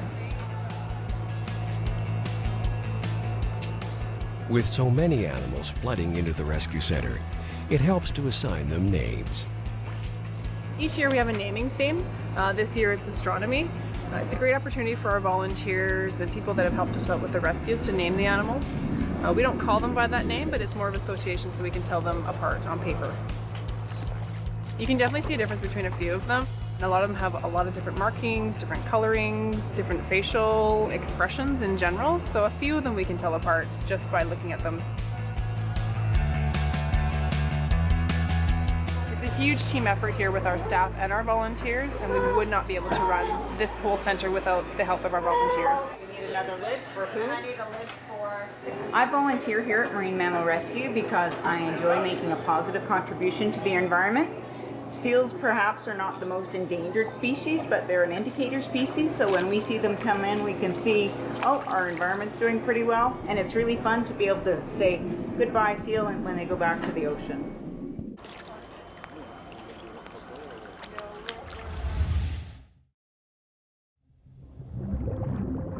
Like sharks, dolphins, and other large aquatic animals, seals and sea lions now have an enthusiastic fan club.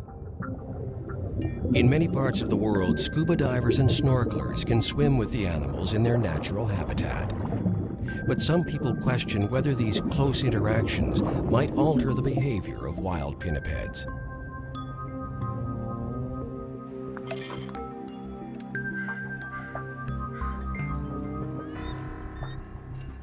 Hornby Island Diving has been operating for over 40 years, a family-run business. My father started the business in the early 70s, and now my wife and myself, Amanda, operate the business. We've introduced many divers to sea lions over the years.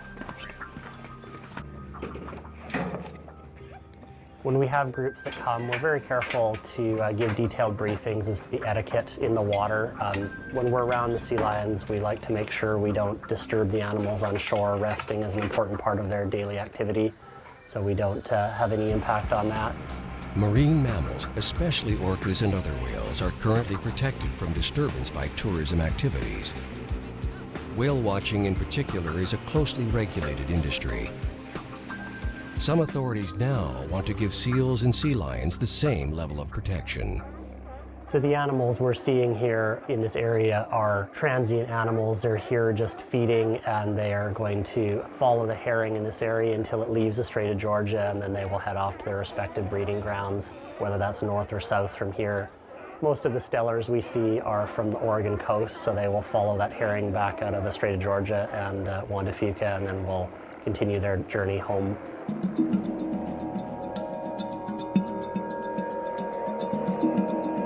Canada's Department of Fisheries and Oceans, or DFO, has recently proposed new regulations restricting close approach to all marine mammals, including seals and sea lions. If enforced, these new rules will effectively kill this fledgling industry.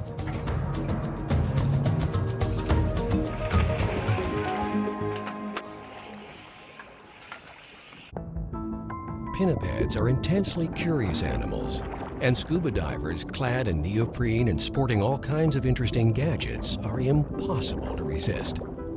So we just ask so groups are in the water, they keep them hands to themselves, just allow the animals to come to them. You know, it's the animal's choice to come to the diver. We don't ever allow groups to actively go after sea lions, but if the sea lion wishes to come and interact with the diver, that's their choice. They have their moods. Some days they're not interested in you in the least bit, and other days they're very interested. They want to test every piece of equipment you have. They're just like big dogs playing with you in the water. You know, they get very excited, anything in the water, whether it be a diver or a stick floating by. They're just eager to interact with it and try and figure out what it is.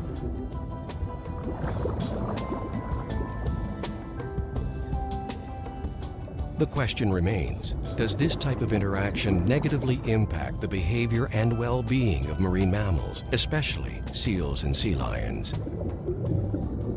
The jury is still out on the issue. The interaction of scuba divers and sea lions does have some controversy. Some people in DFO believe that we're negatively impacting the behavior of the sea lions. We've done this for enough years that our philosophy of our business is, you know, we're very careful to how we interact with animals, and if we felt we were having a negative impact on the animals, we would change our operating procedures.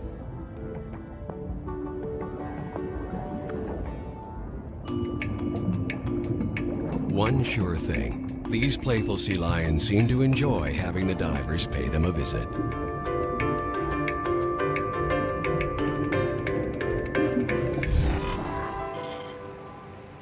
Okay guys, welcome aboard the Juan de Fuca Warrior. We're heading out to Race Rocks. We're 9 miles right out into the middle of Juan de Fuca Strait. About a 15 or 20 minute run today. So welcome to Race Rocks, you guys. We're just entering the park. We're not allowed to anchor, tie up, be over the side of the boat, tied to the kelp, any of that sort of stuff in here. There is a speed limit in here for boats too. Vessels aren't allowed to go any more than 5 knots over ground. We call this out here, Race Rocks, the bachelor pad for the sea lions. These are all males. They've done their business and they're coming and relaxing on the rocks. Julie Bowser is one of the island's student caretakers. She's happy to host some rare visitors on her remote outpost. Thought we'd say hi before we go out for a dive. Julie invited the divers onto the island for a quick tour before the team donned their scuba equipment. Race Rocks is a National Historic Site and a strictly protected ecological preserve. Situated in the Strait of Juan de Fuca, its rugged shores are battered by strong winds and tidal currents. It's an ideal resting spot and haul-out site for pinnipeds. Many of these animals are exhausted from long migrations along the coast.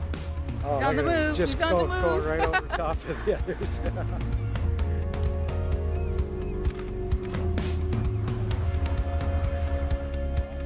The original 80-foot-tall lighthouse from 1860 still stands today.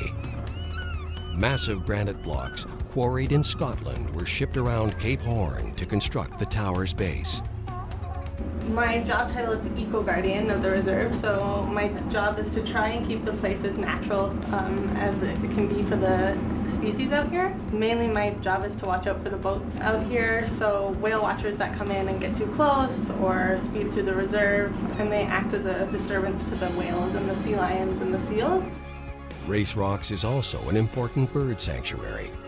At certain times of the year, the island is packed with nesting seabirds. The star attractions, though, are the seals and sea lions.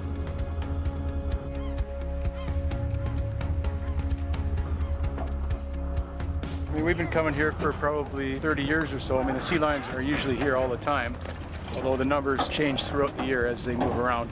I mean, there aren't so many right now. I mean, at this time of year, their numbers are fairly low, but at certain times of year, there'll be hundreds and hundreds of them here.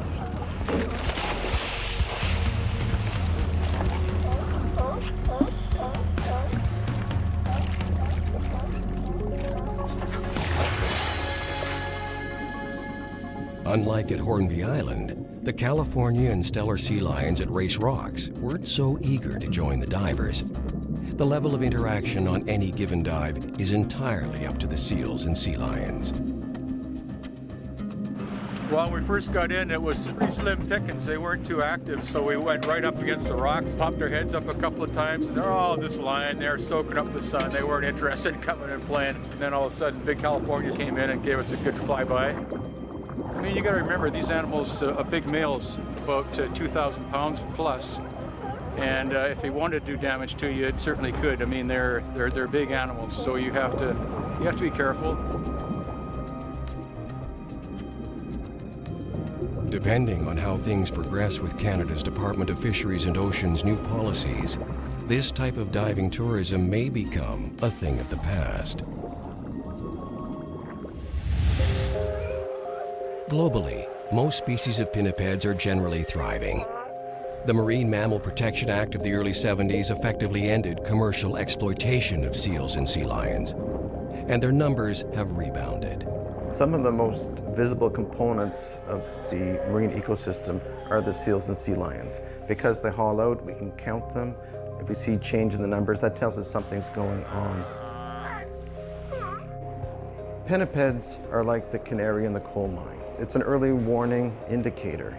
If you see the seals and sea lions declining, it's telling you something's not right. The declines in the Gulf of Alaska, Aleutian Islands, Russian waters, they all began in the late 1970s. It coincides with a buildup of fishing. So I thought, as most people thought, well, that's pretty obvious, then, isn't it? Except that we couldn't find any connection between where the fish was operated, the amounts of fish caught, the rates of decline. Nothing added up. That then led us into looking at alternative explanations. We then ended up with a second hypothesis. The first was that fishing had depleted the prey, and so there was less quantity. The other was that, in fact, the quantity had increased, but what was different is that the quality had changed. The diet of the sea lions in the past was not cod and pollock. They were eating in the past the oilier, fattier fishes. It was thought, well, maybe there's something nutritionally wrong with this fish. It became known as the junk food hypothesis, which was they were eating too much of low-quality food. In hindsight, it probably should have been called the Nutri-Light hypothesis or the low-cal hypothesis, because what seems to have happened is there seems to be a lot of prey for them to eat, but it's low energy. So it's effectively like people trying to live in a field of celery. There's a huge biomass there, there's all kinds to eat, but you keep eating and you'll be full and still hungry before you've ever gotten enough to meet your needs. So that was one of the hypotheses that we tested with our captive seals and sea lions. We fed them fish that they used to eat in the past, and we realized that they were very happy and content. But when we put them onto a diet of pollock, what they're currently eating, we discovered a really surprising thing, which was that the young animals were getting full before they'd eaten enough. It was one of those moments where you go, of course an animal can get full, but all of us have been thinking marine mammals are just gluttons. They never get satiated. They just eat and eat and eat. No, they're like people. They can get full, and if you're a young animal and you fill your stomach with low energy fish, you're not going to make it. At one time, seals and sea lions were aggressively hunted for their lush pelts. Many pinnipeds were considered threats to commercial fishing and were slaughtered simply to reduce their populations. But now, the animals are protected and their numbers are on the rise, except in the far northern Pacific. With pinnipeds, we've now scratched below the surface and we're going deeper and deeper with it. They literally have been our eyes and ears into an entire ecosystem. They're showing us things that we never knew about. They're making us realize how complex it is and also how careful we need to be about not tipping that balance further.